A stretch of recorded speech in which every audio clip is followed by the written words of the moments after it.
യിലെ ആദ്യത്തെ ക്ലാസ്സിലേക്ക് സ്വാഗതം. നമുക്ക് ഇന്ന് ഗീതാ മാഹാത്മ്യത്തെ കുറിച്ച് പറയുവാനായിട്ട് ബേബി സരോജ മാതാജി ഉണ്ട്. ബേബി സരോജ മാതാജിയെ ക്ഷണിക്കുന്നു.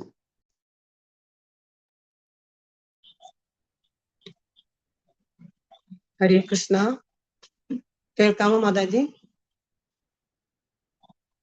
കേൾക്കാം മാതാജി, കേൾക്കാം. യെസ് മാതാജി, കേൾക്കാം.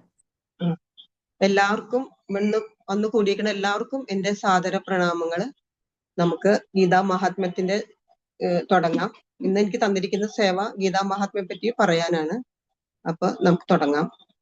ഓം അജ്ഞാനതിമിരാന്ധസ്യ ജ്ഞാനാഞ്ജനശലാഖയ ചക്ഷുരുന്മീലിതം യേന തസ്മൈ ശ്രീ ഗുരവേ നമഃ. നമോ വിഷ്ണുപാദായ കൃഷ്ണപ്രേഷ്ഠായ ഭൂതലെ ശ്രീമതേ ഭക്തി വേദാന്ത സ്വാമിൻ ഇതി നാമിനെ. നമസ്തേ സാരസ്വതേ ദേവേ ഗൗരവാണി പ്രചാരിണേ നിർവിശേഷ ശൂന്യവാദി പാശ്ചാത്യ ദേശതാരിണേ. ജയ ശ്രീ കൃഷ്ണ ചൈതന്യ പ്രഭു നിത്യാനന്ദ ശ്രീ അദ്വൈത ഗദാധര ശ്രീവാസാദി ഗൗരഭക്തവൃന്ദ. ഹരേ കൃഷ്ണ കൃഷ്ണ കൃഷ്ണ ഹരേ ഹരേ, ഹരേ രാമ രാമ രാമ ഹരേ ഹരേ.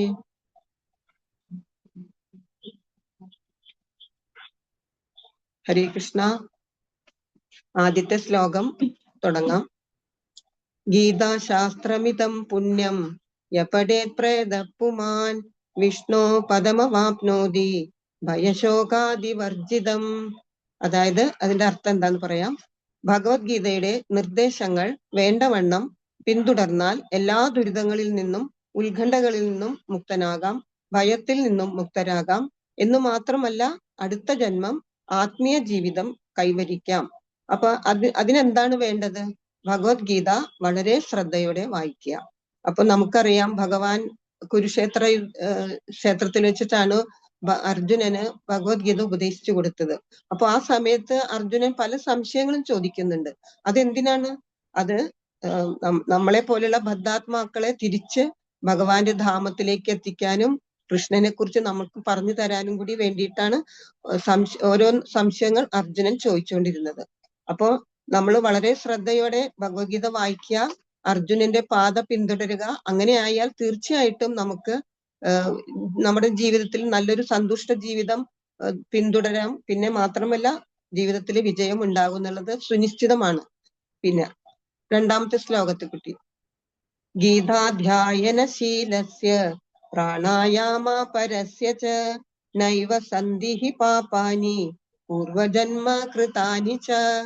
അർത്ഥം: ആത്മാർത്ഥമായി ഗൗരവമായി ഭഗവത്ഗീത വായിക്കുന്ന ഒരാളെ ഭഗവത് കരുണയാൽ മുമ്പ് ചെയ്ത പാപങ്ങളുടെ ഫലം ബാധിക്കുകയില്ല എന്നാണ് ഈ ശ്ലോകത്തിന്റെ അർത്ഥം. അപ്പൊ ആത്മാർത്ഥമായിട്ട് നമ്മൾ ഭഗവത്ഗീത വായിക്കണം എന്ന് പറയുമ്പോൾ അതിന് ഒരു സംഭവം കൂടി ഞാൻ ഇവിടെ വിവരിക്കാം.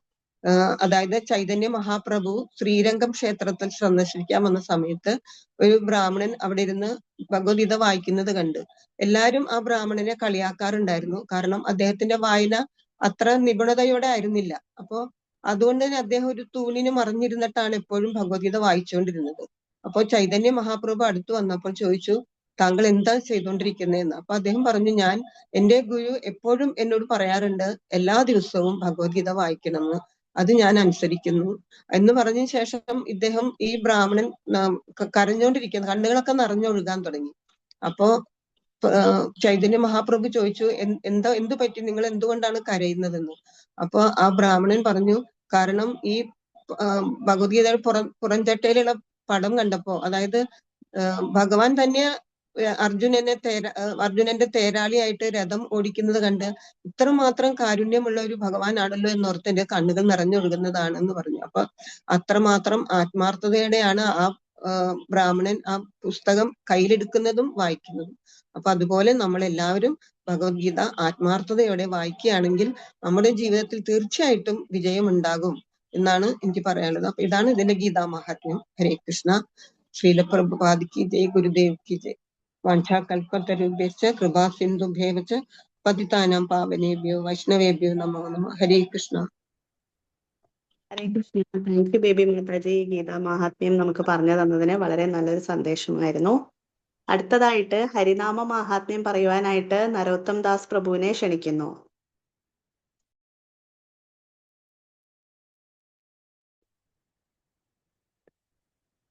ഹരേ കൃഷ്ണ. എല്ലാവർക്കും നമസ്കാരം. ഓമജ്ഞാനത്തിമ്പ്രാന്തസ്യ ജ്ഞാനാഞ്ജനശലാകയ ചക്ഷുരുന്മീലിതമ്മേന തസ്മൈ ശ്രീ ഗുരുവേ നമഃ. നാമസങ്കീർത്തനത്തെ പറ്റി നമ്മള് ധാരാളം കേട്ടിട്ടുണ്ട്. നാമം ജപിക്കണം വലിയ പ്രധാനപ്പെട്ട ഒരു കാര്യമായിട്ടാണ് നമ്മൾ മനസ്സിലാക്കുന്നത്. പക്ഷെ എന്നിരുന്നാലും ഇത് ഇന്നും ഇന്നലെയും തുടങ്ങിയതല്ല. ശ്രീകൃഷ്ണ ഭഗവാന്റെ കാലത്തും ഇത് തന്നെ ഉണ്ടായിരുന്നു എന്നുള്ളതിന് തെളിവാണ്. ഒരു ചെറിയൊരു ഒരു കവിതയുടെ ഒരു ഭാഗം ഞാൻ പറയാം. യശോദാമ്മയി ശ്രീകൃഷ്ണ ഭഗവാനോട് നാമം ജപിക്കാൻ പറയാണ്. അപ്പൊ നാരായണായ എന്ന് ജപിക്കാവേ ആരോമലായി പറയും യശോദ, നാണം കുണുങ്ങിയിട്ട് ജപിക്കും അപ്പോൾ നാരായണൻ താനൊരു വാസുദേവൻ. അദ്ദേഹം വാസുദേവനാണ്, ശ്രീകൃഷ്ണ ഭഗവാനാണ്. എന്നാലും അമ്മയുടെ വാക്ക് കേട്ടിട്ട് അദ്ദേഹം നാരായണന്റെ നാമം ജപിക്കുകയാണ്. അപ്പൊ ഒന്ന് ആലോചിച്ച് നോക്കൂ. അപ്പൊ ആ കാലഘട്ടത്തിൽ മുതൽ ഇത്രയും പ്രാധാന്യം ഈ നാമജപത്തിനുണ്ട്. കാരണം എന്ന് വെച്ച് കഴിഞ്ഞാൽ ഇങ്ങോട്ട് വരുന്തോറും ഇപ്പൊ 5000 വർഷം കഴിഞ്ഞിട്ടുള്ളൂ ശ്രീകൃഷ്ണ ഭഗവാൻ ഇവിടുന്ന് പോയിട്ട്. അവിടുന്നാണല്ലോ നമുക്ക് ഈ കലിയുഗം തുടങ്ങിയത്. കലിയുഗം തുടങ്ങി 1000 വർഷം, 5000 ഒരു കലിയുഗം എന്ന് പറയുന്നത് 4,37,000 വർഷമാണ്. അത് 5000 കഴിഞ്ഞ് കഴിഞ്ഞാൽ ഇനി 4,29,27,000 വർഷം ഇനി ബാക്കിയുണ്ട്. അപ്പോ ഈ നാമജപം കലിയുഗത്തില് ശരിക്കും പറഞ്ഞ നാമജപം പറഞ്ഞിരിക്കും. കാരണം എന്താണെന്ന് വെച്ച് കഴിഞ്ഞാല് നമുക്ക് വേറെ ഒരു കാര്യങ്ങളും ചെയ്യാൻ നമ്മളെ കൊണ്ട് സാധിക്കും. ഒന്നാമത്തെ കാര്യം, അത് ആത്മാർത്ഥമായിട്ട് ചെയ്യാൻ കഴിവുള്ള ആൾക്കാർ കുറവ്. പിന്നെ നമുക്ക് കിട്ടുന്ന സാധനങ്ങള് പരിശുദ്ധമല്ല, എല്ലാം മായം ചേർന്നാണ്. പിന്നെ സ്ഥലം, പിന്നെ കാലം, പിന്നെ ചെയ്യിക്കാനും ചെയ്യിക്കുന്നവരും ഇതെല്ലാവരും ഒക്കെ കണക്ക്. അതുകൊണ്ട് നമ്മൾ ചെയ്യുന്ന ഒരു പ്രവൃത്തിയും ശുദ്ധമായിട്ട് നമുക്ക് ചെയ്യാൻ സാധിച്ചു എന്ന് വരില്ല. അതുകൊണ്ട് കലിയുഗത്തിൽ നമുക്ക് പറഞ്ഞിരിക്കുന്ന നാമജപിക്കാൻ, നാമസങ്കീർത്തനം. ഹരിർനാമ ഹരിർനാമ ഹരിർനാമ ഇവ കേവലം കലോ നാസ്തിയവ ഗതിരന്നത. വേറൊരു ഗതിയില്ല എന്നാ പറഞ്ഞത്. കാരണം എന്താണെന്ന് വെച്ച് കഴിഞ്ഞാല് കലിയുഗത്തിൽ നാമജപമാണെങ്കിൽ ദ്വാപരത്തിൽ നമ്മൾ പറഞ്ഞിരിക്കുന്നത് വിഗ്രഹാരാധനയാണ്. ശ്രീകൃഷ്ണ ഭഗവാനുള്ളപ്പോൾ വിഗ്രഹാരാധന പറഞ്ഞിരിക്കുന്നത്. അത് ത്രേതായുഗത്തിലായപ്പോൾ നമ്മള് യജ്ഞങ്ങളും യാഗങ്ങളും ചെയ്യാനാണ് പറഞ്ഞിരിക്കുന്നത്. ഇതാണ് ഒരു ധർമ്മം. സത്യയുഗത്തിലാണെങ്കിലോ മെഡിറ്റേഷനാണ്. മെഡിറ്റേഷൻ ചെയ്യാൻ അന്ന് ഒരാളുടെ ജീവിത ദൈർഘ്യം എന്ന് പറയുന്നത് 1,00,000 വർഷമാണ്. 1,00,000 വർഷം വരെ അദ്ദേഹം ജീവിച്ചിരിക്കും. അപ്പോൾ മെഡിറ്റേറ്റ് ചെയ്യാനായിട്ട്, ധ്യാനിക്കാനായിട്ട് ഇഷ്ടംപോലെ സമയമുണ്ട്. പിന്നെ ത്രേതായുഗത്തിലായപ്പോഴേക്കും 1000 വർഷമായി, 10,000 വർഷങ്ങളായി. ഈ 10,000 വർഷത്തില് നമ്മൾ യജ്ഞങ്ങളും ദാനങ്ങളും ചെയ്തു. അതേപോലെ ദ്വാപരയുഗത്തിൽ വന്നപ്പോൾ 1000 വർഷമായി. കലിയുഗത്തിലായപ്പോൾ നമുക്ക് 100 വർഷമാണ് ഇപ്പൊ നമ്മളുടെ കാലയളവ്, ജീവിതം. അപ്പൊ ഇതിൽ വളരെ വളരെ കുറച്ച് സമയം മാത്രമേ നമുക്ക് ഇതൊക്കെ ചെയ്തു തീർക്കാനായിട്ട് നമുക്ക് സമയമുള്ളൂ. അതുകൊണ്ട് ശ്രീകൃഷ്ണ ഭഗവാന്റെ കാരുണ്യം കൊണ്ട് തന്നെ പറയാം, നമുക്ക് ഈ കലിയുഗത്തിൽ നിന്ന് എളുപ്പം രക്ഷപ്പെടാനുള്ള ഒരേ ഒരു വഴി ഈ നാമസങ്കീർത്തനമാണ്. ഭഗവാൻ നമുക്ക് ഷോർട്ടായിട്ട് വളരെ സമ്മറൈസ് ആയിട്ട് നമുക്ക് പറഞ്ഞു തന്നിരിക്കണം. കാരണം സമയമില്ല. ഉള്ള സമയം കൊണ്ട് നമുക്ക് നാമം ജപിക്കാൻ, നമുക്ക് ഇവിടുന്ന് മുക്തി നേടാം. ഈ ഭൗതികമായിട്ടുള്ള ലോകത്ത് നമുക്ക് മുക്തി നേടാൻ സാധിക്കും. അതിനുവേണ്ടി നാമജപമാണ് പറഞ്ഞിരിക്കുന്നത്. പിന്നെ വേറൊരു വഴിയില്ലാന്ന് ഭഗവാൻ തന്നെ നമുക്ക് പറഞ്ഞു തന്നിരിക്കുകയാണ്. അപ്പോൾ ഭഗവാൻ പറഞ്ഞതിന് പിന്നെ വേറൊരു സംശയിക്കേണ്ട യാതൊരു ആവശ്യമില്ല. അപ്പൊ ഇതിൽ ഞാൻ ഒരു ചെറിയൊരു കഥ പറയാൻ, ഇത്തിരി കഥ നീണ്ട കഥയായിരിക്കും, ഒരു പക്ഷെ 5 മിനിറ്റ് കൊണ്ട് തീർക്കാൻ നോക്കാം. എന്താന്ന് വെച്ച് കഴിഞ്ഞാല്, നമ്മൾ ഇന്ന് രാവിലെ ഞങ്ങൾ ചൈതന്യ ചരിതാമൃതം വായിച്ചപ്പോ ഒരു പക്ഷെ പുതിയ ആൾക്കാർക്ക് ചൈതന്യ മഹാപ്രഭു ആരാന്നോ അല്ലെങ്കിൽ നിത്യാനന്ദ പ്രഭു ആരാന്നോ ഒരു പക്ഷെ ഇപ്പൊ മനസ്സിലാക്കാൻ സാധിച്ചിട്ടുണ്ടാവില്ല. പക്ഷെ എന്നിരുന്നാലും അത് മനസ്സിലാക്കിക്കോളൂ. ചൈതന്യ മഹാപ്രഭു എന്ന് ഭഗവാൻ ശ്രീകൃഷ്ണൻ തന്നെയാണ്. അത്ര മനസ്സിലാക്കിയാൽ മതി. അപ്പൊ അദ്ദേഹത്തിന്റെ ഒരു ലീല എന്താണെന്ന് വെച്ച് കഴിഞ്ഞാൽ, നിത്യാനന്ദ പ്രഭു എല്ലാ ഗ്രാമങ്ങളും ചുറ്റി കറങ്ങി നാമസങ്കീർത്തനം, ചൈതന്യ മഹാപ്രഭുവാണ് നാമസങ്കീർത്തനം ഇവിടെ പ്രചരിപ്പിച്ചത് കലിയുഗത്തില്. ഇത് പ്രചരിപ്പിക്കാൻ വേണ്ടി നിത്യാനന്ദ പ്രഭു എല്ലാ ഗ്രഹങ്ങളിലും കയറി ഇറങ്ങി ഓരോരുത്തർക്കും പറഞ്ഞ് മനസ്സിലാക്കി കൊടുക്കുകയാണ്. അങ്ങനെ ഇരിക്കുമ്പോഴാണ് വഴിക്ക് വെച്ചിട്ട് രണ്ടുപേരെ കാണുന്നത്. ജഗായ് മതായ് എന്ന് പറഞ്ഞ 2 ബ്രാഹ്മണരാണ്. പക്ഷെ അവരുടെ സ്വഭാവം എങ്ങനെയാന്ന് വെച്ച് കഴിഞ്ഞാൽ വളരെ വലിയ ദുഷ്ടന്മാരായിരുന്നു. അപ്പൊ നിത്യാനന്ദ പ്രഭുവിന്റെ കൂടെ ഹരിദാസ് ഠാക്കൂർ ഉണ്ട്. ഹരിദാസ് ഠാക്കൂർ വളരെ പ്രായം ചെന്ന ആളാണ്. ഇദ്ദേഹം വേണമെങ്കിൽ നിത്യാനന്ദ പ്രഭു ചെറുപ്പമാണ്.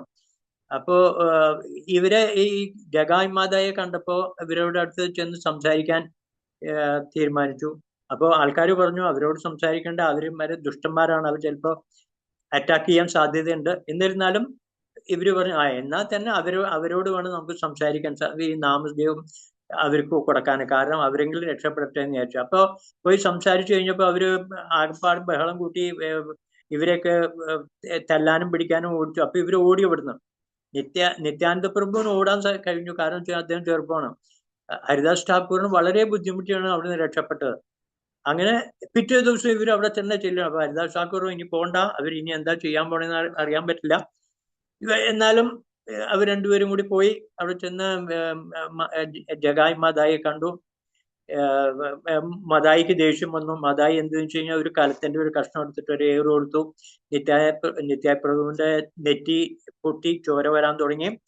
എന്നിട്ടും അവരവിടുന്ന് പിന്തിരിയാൻ തയ്യാറല്ല. അവരും വീണ്ടും ഇവർക്ക് നാമജപത്തിന്റെ മാഹാത്മ്യം പറഞ്ഞു കൊടുക്കാനായിട്ട് ഇവർ ചെല്ലുകയാണ്. അപ്പൊ ഇത് കണ്ടിട്ട് ജഗായിക്ക് ഒരു സംശയം, ഇത്രയൊക്കെ ചെയ്തിട്ട്, ഇത്രയും ദ്രോഹം ചെയ്തിട്ട് അവരിവിടുന്ന് പോകുന്നില്ല, വീണ്ടും നമ്മളുടെ അടുത്ത് വന്ന് നമ്മളോട് സംസാരിക്കാൻ ശ്രമിക്കുന്നത്. അപ്പൊ അതിന്റെ അർത്ഥം വെച്ചാൽ അതിൽ തീർച്ചയായിട്ടും എന്തെങ്കിലും നല്ലൊരു കാര്യം ഉണ്ടാവും. അങ്ങനെ അദ്ദേഹത്തിന്റെ ഒരു മനംമാറ്റം വന്നു. അങ്ങനെ അദ്ദേഹത്തിന് ഒരു ഇത് വന്നു കഴിഞ്ഞപ്പോ അദ്ദേഹം അവസാനം വന്ന് നിത്യാനന്ദ പ്രഭുവിന് സാഷ്ടാംഗം പറയും. ഇത് കണ്ടപ്പോ മതായിക്ക് വലിയ ദേഷ്യമായി. മതായി പിന്നെയും വീണ്ടും ഇവരെ ദ്രോഹിക്കാനായിട്ട് എഴുന്നേറ്റു എന്നുള്ളതാണ്. അപ്പൊ എന്ത് സംഭവിച്ചു എന്ന് വെച്ച് കഴിഞ്ഞാല് ജഗായി കയറി പിടിച്ചു. അങ്ങനെ ചെയ്യാൻ പാടില്ല, അത് തെറ്റാണ്. അങ്ങനെ അവിടെ ഒരു ചെറിയൊരു കലഹത്തിന് ഒരു സമാധാനം ഉണ്ടായി എന്നുള്ളതാണ്. അങ്ങനെ ഇരിക്കുമ്പോഴാണ് ചൈതന്യ മഹാപ്രഭു ഇത് കേട്ടിട്ട് ആ സീനിലേക്ക് ഓടി വരികയാണ്. ഓടി വന്നു കഴിഞ്ഞപ്പോൾ കാര്യങ്ങളൊക്കെ ഗ്രഹിച്ചപ്പോൾ ഇവര് രണ്ടുപേരെയും ശിക്ഷിക്കണം എന്നുള്ള നിലയ്ക്കാണ് അദ്ദേഹം വന്നത്. അപ്പോ നിത്യാനന്ദപുരം ശിക്ഷിക്കാൻ പാടില്ല, നമ്മൾ ശിക്ഷിക്കാനല്ല വന്നത്, രക്ഷിക്കാനാ വന്നത്. ഇങ്ങനെയുള്ള ആൾക്കാരുടെ അടുത്ത് നമ്മൾ ഉപദേശിച്ച് അവരെ വഴി മാറ്റി കൊണ്ടുവരിക, അതാണ് നമ്മുടെ കടമ. അങ്ങനെ നിൽക്കുമ്പം ജഗായി ഈ അവസാനം ചൈതന്യ മഹാപ്രഭുവിന് സാഷ്ടാംഗം പറയാണ്. അദ്ദേഹം നമസ്കരിച്ചിട്ട് സാഷ്ടാംഗം പറഞ്ഞു. അപ്പൊ അദ്ദേഹം എഴുന്നേറ്റ് കഴിഞ്ഞപ്പോ ചൈതന്യ മഹാപ്രഭു കയറി കെട്ടിപ്പിടിക്കുകയാണ് ചെയ്തത്. കയറി കെട്ടിപ്പിടിച്ചത് കാരണം അദ്ദേഹത്തിന് മനംമാറ്റം ഉണ്ടായെന്ന് കണ്ടു കഴിഞ്ഞപ്പോ അത് മുഴുവനാക്കി തീർക്കാനായിട്ട് ഇദ്ദേഹം കയറി കെട്ടിപ്പിടിച്ചു കഴിഞ്ഞപ്പോ ചൈതന്യ മഹാപ്രഭു എന്ന് വെച്ച് കഴിഞ്ഞാൽ വെളുത്ത് വളരെ നല്ല സ്വർണത്തിന്റെ കളറുകളാണ്. അപ്പൊ കെട്ടിപ്പിടിച്ചു കഴിഞ്ഞപ്പോ അദ്ദേഹത്തിന്റെ കളർ മാറാൻ തുടങ്ങി, അദ്ദേഹം കറുപ്പാവാൻ തുടങ്ങി. അപ്പൊ കാരണം എന്താന്ന് വെച്ച് കഴിഞ്ഞാല് ഈ ജഗായിക്ക് ആ പാപത്തിന്റെ മോചനം കൊടുത്തു എന്നുള്ള, ആ പാപമോചനം കൊടുത്തപ്പോ ആ പാപം മുഴുവൻ ചൈതന്യ മഹാപ്രഭുവിന്റെ ശരീരത്തിലേക്ക് വന്നു എന്നുള്ളതാണ്. അത് കഴിഞ്ഞപ്പോ മതായിയെ എന്നാലും നമുക്ക് ശിക്ഷിക്കാണ്ട് പറ്റില്ല എന്ന് പറഞ്ഞ് ചൈതന്യ മഹാപ്രഭു വന്നപ്പോ നിത്യാനന്ദ പ്രഭു വേഗം മതായിയെ കെട്ടിപ്പിടിച്ചു. ഇതേപോലെ തന്നെ ആ പാപങ്ങളൊക്കെ അദ്ദേഹത്തിന്റെ ശരീരത്തിലേക്ക് വന്നു എന്ന് പറയാം. അങ്ങനെ അവസാനം രണ്ടുപേരും മാനസാന്തരം വന്ന് പിന്നീടുള്ള കഥ എന്താന്ന് വെച്ച് കഴിഞ്ഞാൽ ഇവര് ഗംഗാതീരത്ത്, ഇവർക്ക് ഇപ്പോഴും അവിടെ ഒരു ഘാട്ടുണ്ട്. ഘാട്ടെന്ന് വെച്ച് കഴിഞ്ഞാൽ കൊളക്കടവ്. അതിന്റെ കൊളക്കടവിന്റെ പേര് വെച്ചാൽ മതായി ഘാട്ട് എന്നാണ്. ഇപ്പോഴും ഉണ്ട് മതായി ഘാട്ട് അവിടെ. അപ്പൊ അവിടെ അവരവിടെ പോയി ഇരുന്നുകൊണ്ട് അവിടെ കുളിക്കാൻ വരുന്നവരെയൊക്കെ നാമം ജപിക്കാനും അതേപോലുള്ള എല്ലാ കാര്യങ്ങൾക്കും അവരെ സഹായിക്കാനും അങ്ങനെ അവർക്ക് മാനസാന്തരം വന്നു. അപ്പൊ നാമജപത്തിന്റെ ഗുണം എന്ന് പറയുന്നത് ഈ കഥയോടുകൂടി നമുക്ക് മനസ്സിലാക്കാൻ സാധിക്കും ഞാൻ വിചാരിക്കും. തന്നെയല്ല, നമുക്ക് നമ്മളുടെ അന്ധകാലേജ മാമേവ സ്മരൺ മുത്വ കളയവരം, നമ്മൾ ഈ ശരീരം പിടിയുമ്പോൾ തീർച്ചയായിട്ടും നമുക്ക് ഭഗവാന്റെ നാമം ജപിക്കാൻ നമ്മളെ സാധിക്കുകയാണെങ്കിൽ തീർച്ചയായിട്ടും നമുക്ക് ഇവിടുന്ന് നേരിട്ട് വൈകുണ്ഠത്തിൽ പോകാന്നുള്ളതാണ്. അതിന് വേറൊരു ശ്ലോകം കൂടി ഉണ്ട്. എം വാഭി സ്മരൺ ഭാവം ത്യജന്തേ കളയവരം തം തമേവൈതി കവിതയ സദാ തത് ഭാവഭാവിത.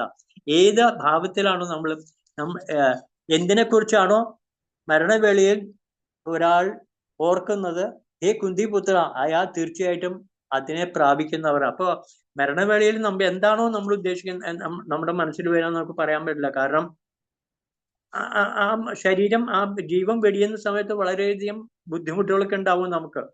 അപ്പൊ ആ സമയത്ത് നമുക്ക് ഭഗവാനെ പറ്റി ഓർക്കാനൊന്നും പറ്റിയെന്ന് വരില്ല. പക്ഷെ എന്നിരുന്നാലും നമ്മൾ പ്രാക്ടീസ് കൊണ്ട് നമ്മൾ ഇപ്പോഴേ നമ്മൾ പ്രാക്ടീസ് ചെയ്യണം. തീർച്ചയായിട്ടും നമുക്ക് ആ മരണസമയത്ത് തീർച്ചയായിട്ടും നമുക്ക് ഭഗവാനെ പറ്റി സ്മരിക്കാൻ സാധിക്കും. ആ സ്മരിക്കാൻ സാധിക്കുമ്പോൾ നമുക്ക് തീർച്ചയായിട്ടും ഭഗവാന്റെ ധാമത്തിലേക്ക് പോവാം. അപ്പൊ അതിനെന്താ നമ്മൾ ചെയ്യേണ്ടതെന്ന് വെച്ചാൽ നാമം ജപിക്കുക എന്നുള്ളതാണ്. ഹരേ കൃഷ്ണ കൃഷ്ണ കൃഷ്ണ ഹരേ ഹരേ ഹരേ രാമ രാമ രാമ ഹരേ ഹരേ എന്ന നാമം ജപിച്ചോളാം. എവിടെ ഇരുന്നാലും നാമം ജപിക്കുക. എങ്ങനെ ഏത് അവസ്ഥയിലും നമുക്ക് നാമം ജപിക്കാം. ഇന്ന അവസ്ഥ അങ്ങനെയൊന്നുമില്ല. ഏത് സമയത്ത് കുളിക്കുമ്പോഴായാലും ബാത്റൂമിൽ പോകുമ്പോഴായാലും ഏത് സമയത്ത് നമുക്ക് ഊണ് കഴിക്കുമ്പോഴായാലും നമുക്ക് എങ്ങനെയായാലും നമുക്ക് ഭഗവാന്റെ നാമം ജപിക്കുക എന്നുള്ളത്. നാമജപത്തോട് കൂടിയിട്ട് നമുക്ക് ഈ ഭക്തിയുത ഈ ഭൗതികമായിട്ടുള്ള ഈ ലോകത്തു നിന്ന് നമുക്ക് രക്ഷപ്പെടാൻ, നമുക്ക് മുക്തി നേടാൻ നമ്മളെ കൊണ്ട് സാധിക്കും. ഹരേ കൃഷ്ണ. ഇതിൽ നിന്ന് നിങ്ങളും നാമജപത്തിന്റെ മാഹാത്മ്യം മനസ്സിലാക്കി എന്ന് വിചാരിക്കുന്നു. ഹരേ കൃഷ്ണ. എല്ലാവർക്കും നന്ദി, നമസ്കാരം. ഹരേ കൃഷ്ണ. താങ്ക് യു പ്രഭു. ഹരിനാമ മഹാത്മ്യത്തെ കുറിച്ച് നമുക്ക് വളരെ നന്നായിട്ട് ഒരു സ്റ്റോറിയിലൂടെ പറഞ്ഞു തന്നതില് താങ്ക് യു വെരി മച്ച്. അടുത്തതായിട്ട് ഇന്ന് നമ്മൾക്ക് 3-ാം അധ്യായം ആണ് നമ്മൾ ഇന്ന് സ്റ്റാർട്ട് ചെയ്യുന്നത്. 3-ാമത്തെ ആഴ്ച ആദ്യത്തെ ക്ലാസ് നമ്മൾ 3-ാമത്തെ അധ്യായം വെച്ചിട്ട് തുടങ്ങുകയാണ്. അപ്പോൾ ഇന്ന് നമ്മളുടെ ടീച്ചർ എന്ന് പറയുന്നത് രാജേഷ് മേനൻ പ്രഭുവാണ്. അദ്ദേഹം നോർത്ത് പറവൂരിലാണ് താമസം. അപ്പോൾ ആദ്യം മിഡിൽ ഈസ്റ്റ് രാജ്യമായ ഖത്തറിൽ ജോലി ചെയ്യുന്നതിന്റെ ഇടയിലാണ് അങ്ങേര് കൃഷ്ണാവബോധ സമിതിയുമായിട്ട് ബന്ധപ്പെടുകയും 2016 തൊട്ട് അവര് ഫുൾ കുടുംബസമേതം അവര് ഇസ്കോണുമായിട്ട് പ്രവർത്തനങ്ങൾ തുടക്കം കുറിച്ചു.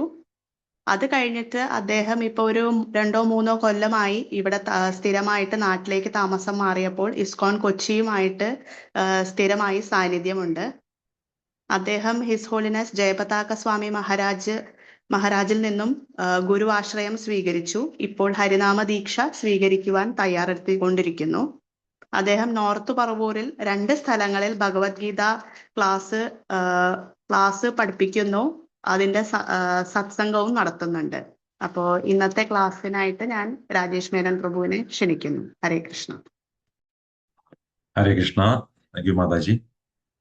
ഹരേ കൃഷ്ണ. എല്ലാവർക്കും ഇന്നത്തെ ഭഗവത്ഗീത അധ്യായം 3 സ്വാഗതം. കേൾക്കാമല്ലോ അല്ലെ? ശബ്ദം കേൾക്കാം ബ്രോ, കേൾക്കാം. ഹരേ കൃഷ്ണ. ഓം ജ്ഞാനതിമിരാന്തസ്യ ജ്ഞാനാഞ്ജനാശലാകയ ചക്ഷുരുന്മിലിതം യേന തസ്മൈ ശ്രീ ഗുരുവേ പഞ്ചകൽപതരുപശ്ച കൃപാസിന്ധുഭ്യം ച പതിതാനാം പാവനേഭ്യോ വൈഷ്ണവേഭ്യോ. ഹരേ കൃഷ്ണ. ഹരി ഓം തസ്സത്. അപ്പോ നമ്മള് ഇന്ന് ഭഗവത്ഗീത മഹാത്മ്യവും ഹരിനാമ മഹാത്മ്യവും നമ്മൾ വളരെ മനോഹരമായ രീതിയിൽ മാതാജിയും പ്രഭുജിയും പറഞ്ഞത് നമ്മൾ കേട്ട് കഴിഞ്ഞു.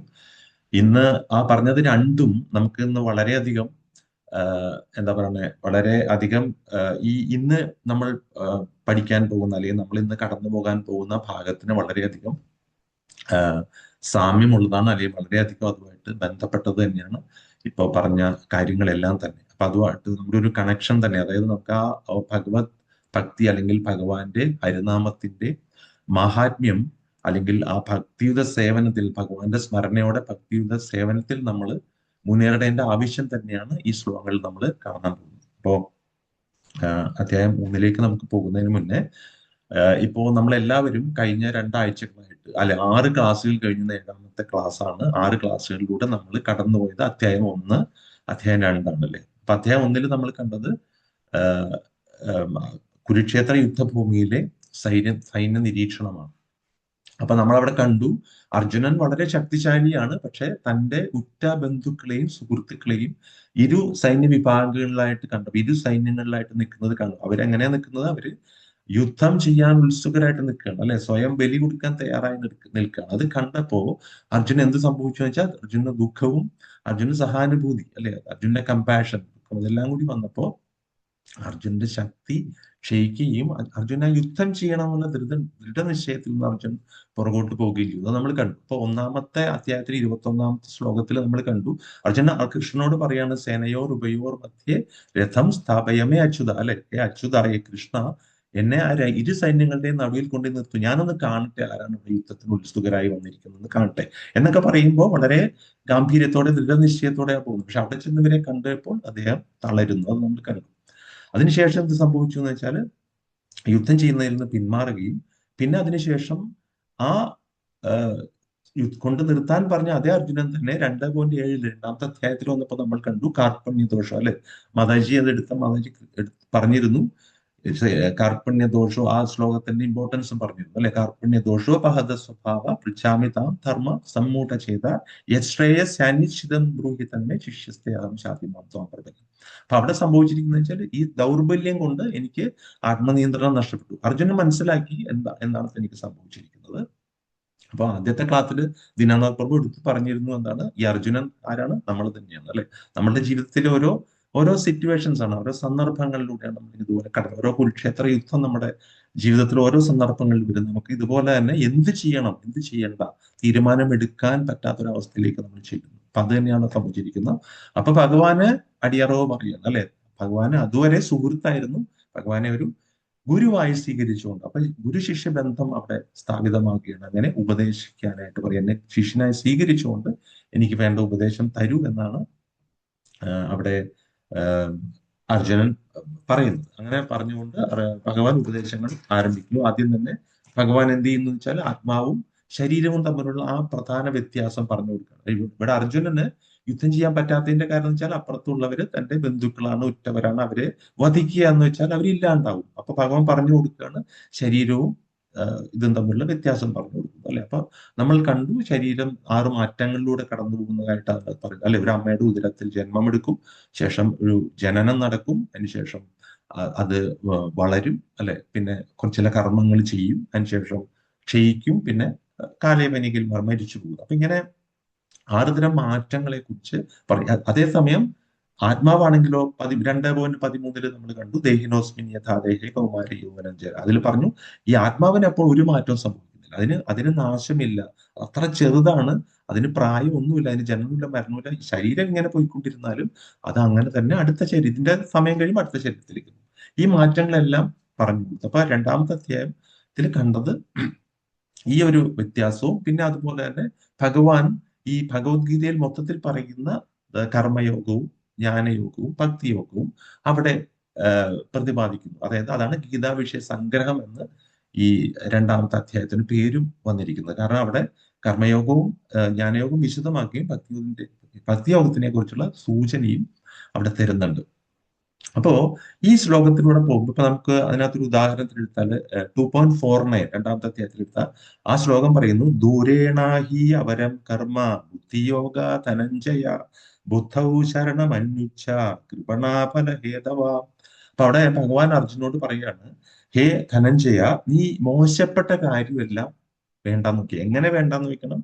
കൃഷ്ണാവബോധത്തിലൂടെ അല്ലെങ്കിൽ ഭഗവത് ഭക്തിയുടെ സേവനം കൊണ്ട് നീ മോശമായ കാര്യങ്ങളെല്ലാം മാറ്റിയിട്ട് നീ എന്ത് ചെയ്യുന്ന വെച്ചാല് ഭഗവാനിൽ ശരണം പ്രാപിക്കുക.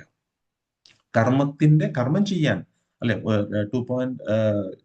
നമ്മുടെ 2.47 പഠിച്ച പോലെ കർമ്മണ്യേ വാധികാരസ്തേ മാ ഫലേഷു കഥാചന അല്ലെ.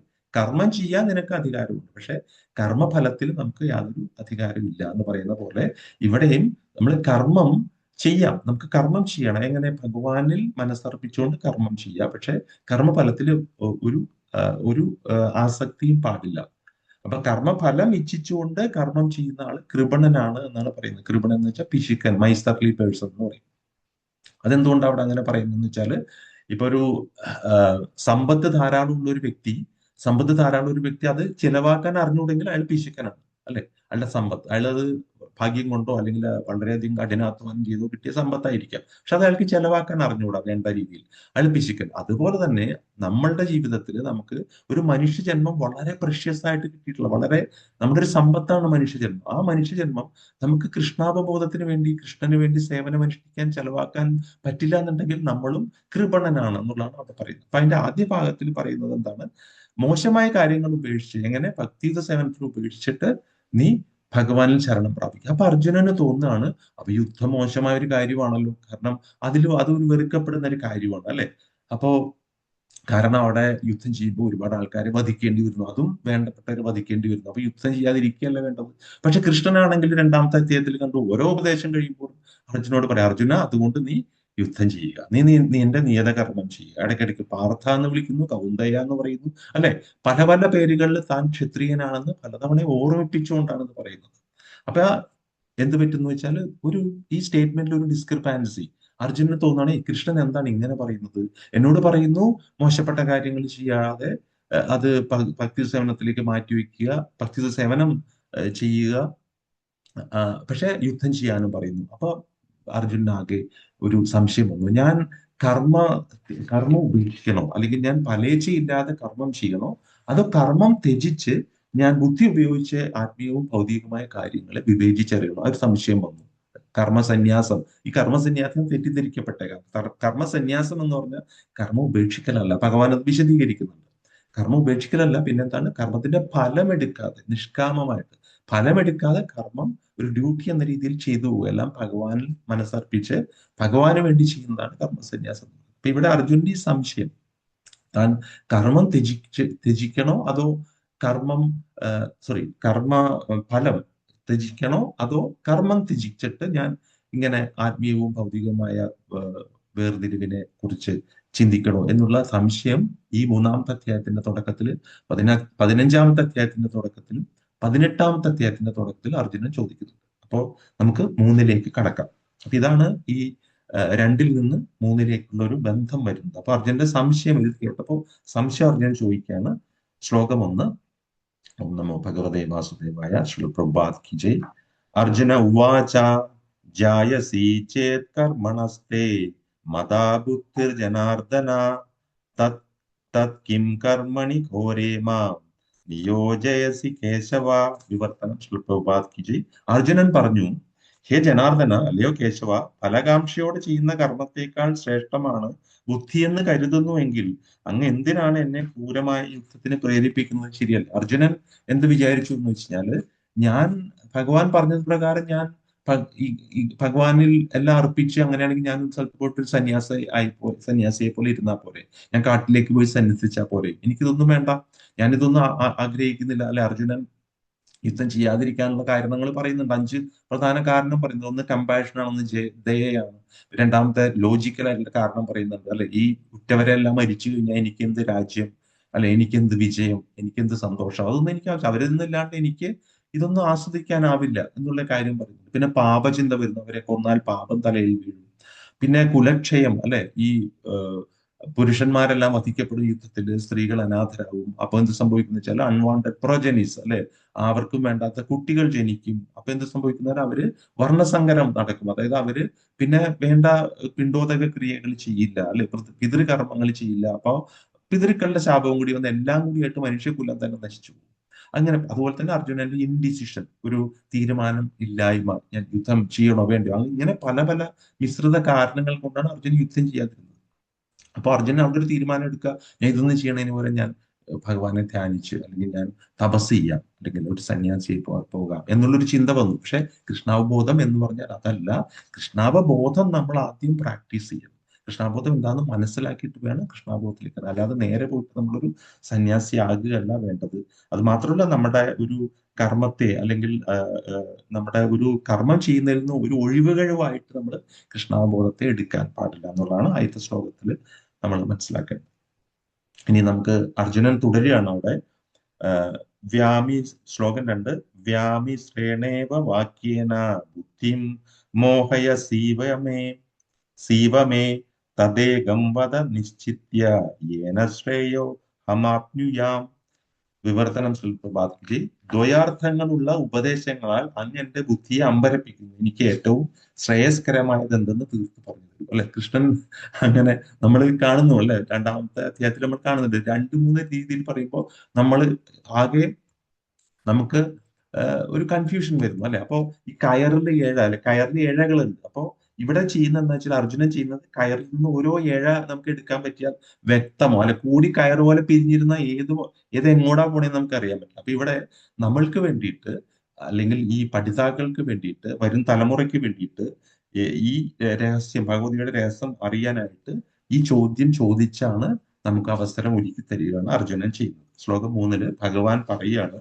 ശ്രീ ഭഗവാൻ ഉവാച ലോകേസ്മിൻ ദ്വിവിധാ നിഷ്ഠ പുരാ പ്രോക്ത മയാ നഘ ജ്ഞാനയോഗേന സാഖ്യാനാം കർമ്മയോഗേന യോഗിനാം.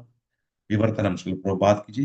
ശ്രീ ഭഗവാൻ പറഞ്ഞു, പാപരഹിതനായ അർജുന, തത്വജ്ഞാനപരവും അനുഭവ മാത്രവുമായ ഊഹാപോഹങ്ങൾ നടത്തുന്നവരും ഭക്തിപൂർവ്വം സേവനമനുഷ്ഠിക്കുന്നവരും എന്നിങ്ങനെ രണ്ടു കൂട്ടരാണ് ആത്മസാക്ഷാത്കാരം നേടാൻ ശ്രമിക്കുകയെന്ന് ഞാൻ മുമ്പ് പറഞ്ഞുവല്ലോ. അപ്പൊ രണ്ടാമത്തെ അധ്യായത്തില് ഭഗവാൻ ഓൾറെഡി ജ്ഞാനയോഗവും കർമ്മയോഗവും വിധിച്ചിട്ടുണ്ട്. അതാണ് ഇവിടെ പറയുന്നത്, ഭക്തിപൂർവ്വം സേവനമനുഷ്ഠിക്കുന്നവർ, അതാണ് കർമ്മയോഗം. അതിന്റെ അവിടെ ഒരു സൂചന തന്നിട്ടുണ്ട്. ജ്ഞാനയോഗവും ഭഗവാൻ പറഞ്ഞിട്ടുണ്ട്, തത്വജ്ഞാനപരമായ കാര്യങ്ങളിൽ ഊഹാപോഹം നടത്തുന്ന കാര്യമൊക്കെ പറഞ്ഞിട്ടുണ്ട്. അപ്പൊ അതിനെയാണ് ഇവിടെ പറയുന്നത്. 39ാമത്തെ ശ്ലോകത്തില് രണ്ടുവിധ യോഗങ്ങളെ പറ്റി പറയുന്നു. ഇവിടെ ഭാവാർത്ഥത്തിൽ ശ്രീപ്രഭാത് പറയുന്നു, ഒന്ന് സാഖ്യയോഗമാണ്, ആത്മാവ് ശരീരം വേർതിരിച്ചുള്ള അപഗ്രഥിച്ചുള്ള പഠനമാണ്. പിന്നെയുള്ളത് എന്താണ്? കർമ്മയോഗം അല്ലെങ്കിൽ ബുദ്ധിയോഗം എന്ന് പറയുന്നത്. ഇവിടെ കർമ്മയോഗം എന്ന് പറഞ്ഞു കഴിഞ്ഞാല് രണ്ടു വേർതിരിച്ചല്ല നിർത്തേണ്ടത്, അല്ലെ? ഞാനിപ്പോ സന്യസിക്കാൻ പോകുന്നു, അല്ലെങ്കിൽ ഞാൻ ആ ജ്ഞാനം ആർജിക്കാൻ പോകുന്നു, കർമ്മം ഞാൻ മാറ്റുന്നു, അങ്ങനെയല്ല. നമുക്ക് ജ്ഞാനത്തിൽ അധിഷ്ഠിതമായ കർമ്മമാണ്. ഇത് പരസ്പര പൂരകങ്ങളാണ് എന്ന് പ്രഭാതൽ വിശദീകരിക്കുന്നുണ്ട്. അതാണ് നമ്മൾ മനസ്സിലാക്കേണ്ടത്. ഇത് രണ്ടും കൂടി ചേർന്ന്, അപ്പൊ ആ ജ്ഞാനത്തിൽ അധിഷ്ഠിതമായ കർമ്മം നമ്മൾ ചെയ്യുമ്പോൾ ആ ജ്ഞാനത്തിലൂടെ നമുക്ക് ഭഗവാൻ ആരാന്ന് മനസ്സിലാക്കും.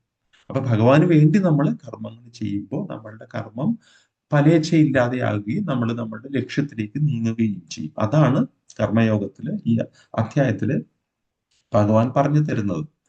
അപ്പോ ജീവന കൃഷ്ണനുമായുള്ള ബന്ധം എന്നത് ശരിക്കും മനസ്സിലാക്കുന്നതിലേക്ക് അത് നമ്മളെ എത്തിക്കുന്നു എന്നുള്ളതാണ് പ്രധാന കാര്യം. അപ്പോ നമ്മള് ഒരു കൃഷ്ണാബോധം തന്നെ ഒരു ശുദ്ധീകരണ പ്രക്രിയ. അപ്പൊ നമ്മൾ പ്രത്യേകം ഓരോ ശുദ്ധീകരണ പ്രക്രിയയിലേക്ക് പോകേണ്ട ആവശ്യമില്ല. കൃഷ്ണാവബോധത്തിലേക്ക് വന്നാൽ തന്നെ അതൊരു ശുദ്ധീകരണ പ്രക്രിയ. അതോടുകൂടി മുഴുവനായിട്ട് നമ്മൾ ശുദ്ധീകരിക്കപ്പെടുന്നുള്ളതാണ്. വിശദമായിട്ട് ഇനി അടുത്ത ശ്ലോകങ്ങളിൽ നമുക്ക് മനസ്സിലാക്കാൻ പറ്റും. ശ്ലോകം 4. ന കർമ്മണാം അനാരംഭാത് നൈഷ്കർമ്മ്യം പുരുഷോസ്നുതേ ന ച സംന്യസനാത്തേവ സിദ്ധിം സമധിഗച്ഛതി. വിവർത്തനം ശ്രീ പ്രഭാത്ജി. കർമ്മം ചെയ്യാതിരുന്നത് കൊണ്ട് മാത്രം ആരും കർമ്മഫലങ്ങളിൽ നിന്ന് മുക്തരാകുന്നില്ല. സന്യാസം കൊണ്ട് മാത്രം ഒരാൾ പൂർണ്ണത നേടുകയുമില്ല. ഇവിടെ നമ്മൾ മനസ്സിലാക്കേണ്ട കാര്യം എന്ന് വെച്ചാല്, നമുക്കൊരു ജോലി അല്ലെങ്കിൽ നമുക്കൊരു കർമ്മം വിധിക്കപ്പെട്ടതുണ്ട്, നമ്മൾ അതിൽ നിന്ന് രക്ഷപ്പെടാനായിട്ട് സൂത്രപ്പണിയിൽ സന്യാസത്തിന് പോയത്. നമ്മൾ എന്ത് ചെയ്താലും നമ്മളുടെ കർമ്മം ഭക്തിയുത സേവനത്തിൽ അല്ലെങ്കിൽ ഭഗവത് ചിന്തയിൽ അല്ലെങ്കിൽ ഭഗവാന് സമർപ്പിച്ചുകൊണ്ട് നമ്മുടെ കർമ്മം ചെയ്ത് നമ്മൾ മുന്നോട്ട് പോവുകയാണ് വേണ്ടത്. ഇനി അതല്ല, നമുക്ക് വിധിക്കപ്പെട്ട കർമ്മങ്ങൾ നിർവഹിക്കാതെ തന്നെ അതീന്ദ്രിയമായ ഭഗവത് ഭക്തി സേവനത്തിൽ ഏർപ്പെടുകയാണെങ്കിൽ അയാൾക്ക് ചെയ്യാൻ കഴിഞ്ഞ എത്ര തുച്ഛമായാലും ഭഗവാൻ സ്വീകരിക്കുമെന്ന് ഇവിടെ വിശദീകരിക്കുന്നു. അതായത് നമ്മൾ ചെയ്യുന്നത്, ഇപ്പൊ നമ്മളൊരു നമ്മളുടേതായ കർമ്മങ്ങൾ ചെയ്യാതെ നമ്മൾ പൂർണ്ണമായും ഭഗവാന്റെ ഭക്തി സേവനത്തിലേക്ക് ഏർപ്പെടുകയാണെങ്കിൽ അത് കർമ്മം ചെയ്തുകൊണ്ടാവാം, കർമ്മം ചെയ്യാതെ ആവാം. ഇവിടെ അത് എടുത്തു പറയുന്നത് എന്താ വെച്ചാല്, അത് നമ്മൾക്ക് ഒരിക്കലും നമ്മുടെ കയ്യിൽ നിന്ന് അത് പോകില്ല. എത്ര ജന്മാന്തരങ്ങളായാലും നമ്മുടെ കയ്യിൽ നിന്ന് പോകുന്നില്ല. ഉദാഹരണത്തിന് ഇപ്പൊ നമ്മൾ ഭൗതികമായിട്ട് നമുക്ക് 1 കോടി രൂപ ഉണ്ടാക്കി നമ്മൾ ബാങ്കിലിട്ടു.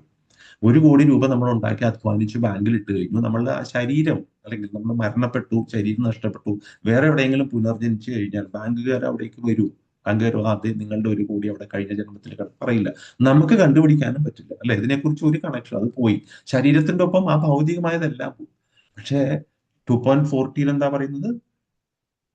സ്വല്പം അഭ്യസ്യ ധർമ്മസ്യ ത്രായതേ മഹതോ ഭയാത്. അതായത് ഈ ഒരു ഭഗവത് ഭക്തിയുത സേവനം, ഭഗവാന്റെ ശ്രീകൃഷ്ണ ഭഗവാന്റെ പരമദിവ്യോത്തമ പുരുഷനായ ഭഗവാന്റെ ഭക്തിയുത സേവനത്തിൽ നമ്മൾ ഒരു പടി മുന്നോട്ട് വെച്ചാൽ, അല്ലെങ്കിൽ ചെറുതായൊരു മുന്നേറ്റം അതിൽ നടത്തിയാൽ, അത് വലിയ ഭയങ്ങളെ പോലും ചെറുക്കാൻ നമ്മളെ പ്രാപ്തമാക്കും. അതായത് നമ്മൾ അടുത്തൊരു ജന്മം എടുത്തു കഴിയുമ്പോൾ 0-ൽ നിന്ന് തുടങ്ങണ്ട. ഒരു ഭൗതികമായിട്ട് ഒരാളാണെങ്കിൽ വീണ്ടും അത് സ്കൂളിൽ പോയി, KGയിൽ പോയി, 1ാം ക്ലാസ്സിൽ പോയി പഠിച്ച് പിന്നെ എന്തെങ്കിലുമൊക്കെ എടുത്ത് വീണ്ടും സമ്പാദ്യം തുടങ്ങണം. ഇവിടെ ആത്മീയമായിട്ട് അദ്ദേഹത്തിന്റെ കൃഷ്ണാവബോധത്തിൽ എത്ര മുന്നേറിയിട്ടുണ്ടോ കഴിഞ്ഞ ജന്മങ്ങളിൽ, അതിന്റെ തുടർച്ചയായിട്ട് മതി. 10 പോയിന്റ് എടുത്തിട്ടുണ്ടെങ്കിൽ 11ാമത്തെ പോയിന്റ് തുടങ്ങി എടുത്താൽ മതി എന്നുള്ളൊരു കാര്യമാണ് ഇവിടെ നമ്മൾ മനസ്സിലാക്കേണ്ടത്. അത് വളരെ പ്രധാനപ്പെട്ട ഒരു കാര്യമാണ്. അപ്പൊ നമുക്ക് ചെറുതായിട്ട് ഒരു പ്രാവശ്യം ഒന്ന് ഹരേ കൃഷ്ണ നാരായണ ഒന്ന് ജപിച്ചാൽ, ഒരു മാലയിൽ ഒരു പ്രാവശ്യം നമുക്ക് ജപിക്കാൻ സാധിച്ചാൽ അത് തന്നെ വലിയൊരു കാര്യമാണെന്നാണ് ഇവിടെ പറയുന്നത്. മഹത്തരമായ കാര്യമാണ്. അത് നമുക്ക് വലിയ ഉന്നതമായ ജന്മങ്ങളിലേക്ക് നമ്മളെ കൊണ്ടുപോകും, ഭഗവാനിലേക്ക് അടുക്കാനുള്ള ഒരു ആ പാതയിലേക്ക് നമുക്ക് മുന്നേറ്റം കൊണ്ടുതരുന്നുള്ളതാണ്. ഒരിക്കലും അത് നഷ്ടമല്ല എന്നുള്ളതാണ്. ശ്ലോകം 5. നഹി കശ്ചിത് ക്ഷണമപി ജാതുതിഷ്ഠത്യ കർമ്മകൃത് കാര്യദേഹി അവശ കർമ്മ സർവപ്രകൃതി ജൈർഗുണൈ. വിവർത്തനം പ്രഭാതിക്ക്. ഭൗതിക പ്രകൃതിയുടെ ത്രിഗുണങ്ങളിൽ നിന്നുളവാകുന്ന വാസനകൾക്കനുസരിച്ച് ഓരോ മനുഷ്യനും കർമ്മം ചെയ്യാൻ നിർബന്ധിതനാണ്. ഒരൊറ്റ നിമിഷം പോലും കർമ്മത്തിൽ നിന്ന് ഒഴിഞ്ഞു നിൽക്കാനാവില്ല. ഇവിടെ നമ്മൾ മനസ്സിലാക്കേണ്ടത്, നമ്മുടെ ശരീരത്തിനായി ആത്മാവ് വെറുതെ ഉറക്കം തൂങ്ങിയിരിക്കുന്ന ആളല്ല. ആത്മാവ് എന്ന് വെച്ചാൽ എപ്പോഴും വളരെ ആക്റ്റീവായിട്ടൊരു ആളാണ്. എപ്പോഴും നിഷ്ക്രിയമാവാൻ ആത്മാവിന് പറ്റില്ല. എപ്പോഴും സദാ പ്രവർത്തിച്ചുകൊണ്ടിരിക്കണം. അപ്പോൾ നമ്മുടെ ആത്മാവ് എന്ന് പറയുന്നത്, ജീവാത്മാവ് തടസ്ഥ ശക്തിയാണ് ഭഗവാന്റെ. എന്ന് വെച്ചാൽ ഈ കയ്യാലെ പുറത്തിരിക്കുന്ന തേങ്ങ എന്ന് പറയും, എങ്ങോട്ടും അറിയാം. ഇപ്പുറത്തുള്ളത് കൃഷ്ണാബോധമാണ്, ഭഗവാന്റെ അന്തരംഗ ശക്തിയാണ്, സച്ചിദാനന്ദമാണ്. അപ്പുറത്തുള്ളത് ഭഗവാന്റെ ബഹിരംഗ ശക്തിയാണ്, ഭൗതിക പ്രകൃതി, മായാശക്തിയുണ്ട് അവിടെ. അപ്പൊ ഈ നടുക്കിരിക്കുന്ന ഈ ജീവാത്മാവിന്റെ തടസ്ഥ ശക്തിക്ക് അതിന്റെ സ്വാഭാവികമായിട്ട് കൃഷ്ണാവബോധത്തിലേക്ക് പോവാം. അപ്പൊ അതിന്റെ പാത കിട്ടും. പക്ഷെ എന്ത് പറ്റുന്ന വെച്ചാല് ഈ ഭൗതിക ആസക്തി കൊണ്ട്, പ്രകൃതിയുടെ ത്രിഗുണങ്ങളുടെ അട്രാക്ഷൻ കൊണ്ട്, ആകർഷണം കൊണ്ട് ഇങ്ങോട്ടേക്ക് മറിയാൻ സാധ്യത വളരെ കൂടുതൽ. അങ്ങനെ മറിഞ്ഞു കഴിഞ്ഞാൽ എന്ത് സംഭവിക്കുന്ന വെച്ചാൽ നമ്മൾ ത്രിഗുണങ്ങളിൽപ്പെട്ട് പിന്നെ നമ്മൾ ജന്മമൃത്യു ജരാവ്യാധി അങ്ങനെ പോയിക്കൊണ്ടിരിക്കുക. ഏതെങ്കിലും ഒരു സമയത്തായിരിക്കും പിന്നെ നമ്മൾ ഭഗവാന്റെ ഭക്തിയുത സേവനത്തിലേക്ക് വരുന്നത്. അപ്പോ അതുകൊണ്ട് നമ്മള് കൃഷ്ണാബോധ പ്രവർത്തനങ്ങളിൽ ഏർപ്പെടുകയാണെങ്കിൽ അതിന്റെ സ്വാഭാവികമായ പാതയാണ്, നമുക്ക് അതിലൂടെ പോകാൻ സാധിക്കും എന്നുള്ളതാണ് പ്രധാന കാര്യം. അപ്പൊ അതിനകത്ത് ഇവിടെ പ്രഭുപാദര് ശ്രീമദ് ഭാഗവതം ശ്ലോകം കോട്ട് ചെയ്തിട്ടുണ്ട്. തെക്വാ സ്വധർമ്മ ചരണാംബുജം ഹരേ എന്നുള്ള ശ്ലോകം വളരെ പ്രധാനപ്പെട്ട ഒരു ശ്ലോകമാണ്. 1.5.17 ശ്ലോകം. അത് പറയുന്നത്, ഒരു ഭഗവത് ഭക്തിയുത സേവനത്തിൽ ഏർപ്പെടുന്ന ഒരാള് നമ്മുടെ ധർമാനുഷ്ഠിത കർമ്മങ്ങളൊന്നും ചെയ്യുന്നില്ല, അയാൾ അതില് ചെയ്യാതെ വിട്ടു കഴിഞ്ഞാൽ അയാൾക്കൊരു താൽക്കാലിക പരാജയം ഉണ്ടാവും. പക്ഷെ അതൊക്കെ യാതൊരു ആപത്തും അയാളിൽ ഉണ്ടാക്കുന്നില്ല. ആ ഒരു ജീവാത്മാവെന്ന രീതിയിൽ അയാൾക്ക് യാതൊരു ആപത്തും ഉണ്ടാക്കില്ല. അതേസമയം നമ്മൾ ഒരുപാട് കാര്യങ്ങളിൽ ഏർപ്പെട്ടു, ഒരുപാട് ആചാരങ്ങൾ, അത് ഇത് മറ്റുള്ള ദേവന്മാരെല്ലാം ഓടി നടന്ന് അവിടെ പ്രാർത്ഥന, ഇവിടെ വഴിപാട്, എല്ലാം ചെയ്തിട്ട് ഭഗവത് ഭക്തിയുത സേവനത്തിൽ ഭഗവാൻ ശ്രീകൃഷ്ണനെ നമ്മൾ ഭജിക്കുന്നില്ല, ഭഗവാന്റെ ഭക്തിയുത സേവനത്തിൽ ഒരു സേവയും ചെയ്യുന്നില്ല എന്നെങ്കിൽ മറ്റതെല്ലാം വൃഥാവാണെന്നാണ് പറയുന്നത്. കോപാർത്ഥ ആപ്തു അഭജതാം സുപർ. അഭക്തൻ ആക്ച്വലി യഥാർത്ഥത്തിൽ യാതൊന്നും പ്രാപ്തമാക്കുന്നില്ല എന്ന് പറഞ്ഞു. അപ്പൊ നമ്മൾ ഓടി നടന്നിട്ട് ജന്മം പാഴായി പോകും. അവസാനമാണ് നമുക്ക് മനസ്സിലാവുന്നത് നമുക്ക് വേണ്ട കാര്യം നമ്മൾ ചെയ്തിട്ടില്ല എന്നല്ലേ. സിലബസിൽ ഇല്ലാത്തതെല്ലാം പഠിച്ചിട്ട് പരീക്ഷയ്ക്ക് എന്നുള്ള അവസ്ഥയായിരിക്കും. അവിടെ ചെന്ന് ക്വസ്റ്റ്യൻ പേപ്പർ കിട്ടുമ്പോൾ ഒറ്റ ഉത്തരം എഴുതാൻ പറ്റുന്നില്ല എന്ന് പറഞ്ഞ അവസ്ഥയാണ് അവിടെ വരുന്നത്. അപ്പൊ അതുകൊണ്ട് എന്ത് കാര്യങ്ങൾ ചെയ്താലും ഭഗവത് ഭക്തിയുത സേവനം ഇല്ലാന്നുണ്ടെങ്കിൽ അതെല്ലാം നിഷ്ഫലമാണെന്നുള്ള പ്രധാനമായ സന്ദേശമാണ് ഭഗവാൻ തരുന്നത്. ശ്ലോകം 6. കർമ്മേന്ദ്രിയാണി സംയമ്യ യാസ്തേ മനസാ സ്മരൻ ഇന്ദ്രിയാർത്ഥാൻ വിമൂഢാത്മാ മിഥ്യാചാര സ ഉച്യതേ. മിഥ്യാചാരനെ കുറിച്ച് ഇവിടെ പറയുന്നു, കപട സന്യാസികളെ കുറിച്ച് പറയുന്നു, അല്ലെങ്കിൽ കപട ഭക്തനെ കുറിച്ച്, കപട നാട്യക്കാരനെ കുറിച്ച് ഇവിടെ പറയുന്നു. വളരെ ചുരുക്കി പറഞ്ഞാൽ ഇത്രയേ ഉള്ളൂ. നമ്മള് ഒരു ഭൗതികമായി ചിലപ്പോൾ ഒരാള് ഇവിടെ പറയുന്ന പോലെ ഒരു നേരിട്ട് കാണുമ്പോൾ ചിലപ്പോൾ അയാൾക്ക് ഒരു ഭക്തനാണെന്ന് അതൊന്നുമില്ല. പക്ഷെ മറ്റൊരാളെ നമുക്ക് ചിലപ്പോൾ അയാളുടെ വസ്ത്രധാരണം, തിലകം, ഇത് അല്ലെങ്കിൽ അദ്ദേഹത്തിന്റെ മാല, അതെല്ലാം കാണുമ്പോൾ നമുക്ക് നമുക്ക് ബഹുമാനിക്കാൻ തോന്നിയേക്കാം. പക്ഷെ അദ്ദേഹം ഒരു കപടനാട്യക്കാരനാണെങ്കിൽ അദ്ദേഹത്തിന്റെ വായിൽ നിന്ന് വരുന്നതെല്ലാം കാപട്യമായിരിക്കും. അദ്ദേഹം ഇതുപോലെ കർമ്മം ത്യജിച്ച്, അല്ലെ, കർമ്മം ത്യജിച്ചിട്ട് അദ്ദേഹം ഒരു സന്യാസിയായിട്ട് എന്തിനിറങ്ങിയിരിക്കുന്നു? സാമ്പത്തിക ലാഭത്തിന് ഇറങ്ങിയിരിക്കുകയാണെങ്കിൽ അത് മഹാപാപമാണ്. അദ്ദേഹത്തിന് യാതൊരു ഗതിയില്ലാണ്ട് പോകും. അദ്ദേഹത്തിൽ നിന്ന് ആരെങ്കിലും കേൾക്കുന്നുണ്ടെങ്കിലും അതും ഗതിയില്ലാണ്ട് പോകും. വളരെ ശ്രദ്ധിക്കേണ്ട ഒരു കാര്യമാണ്.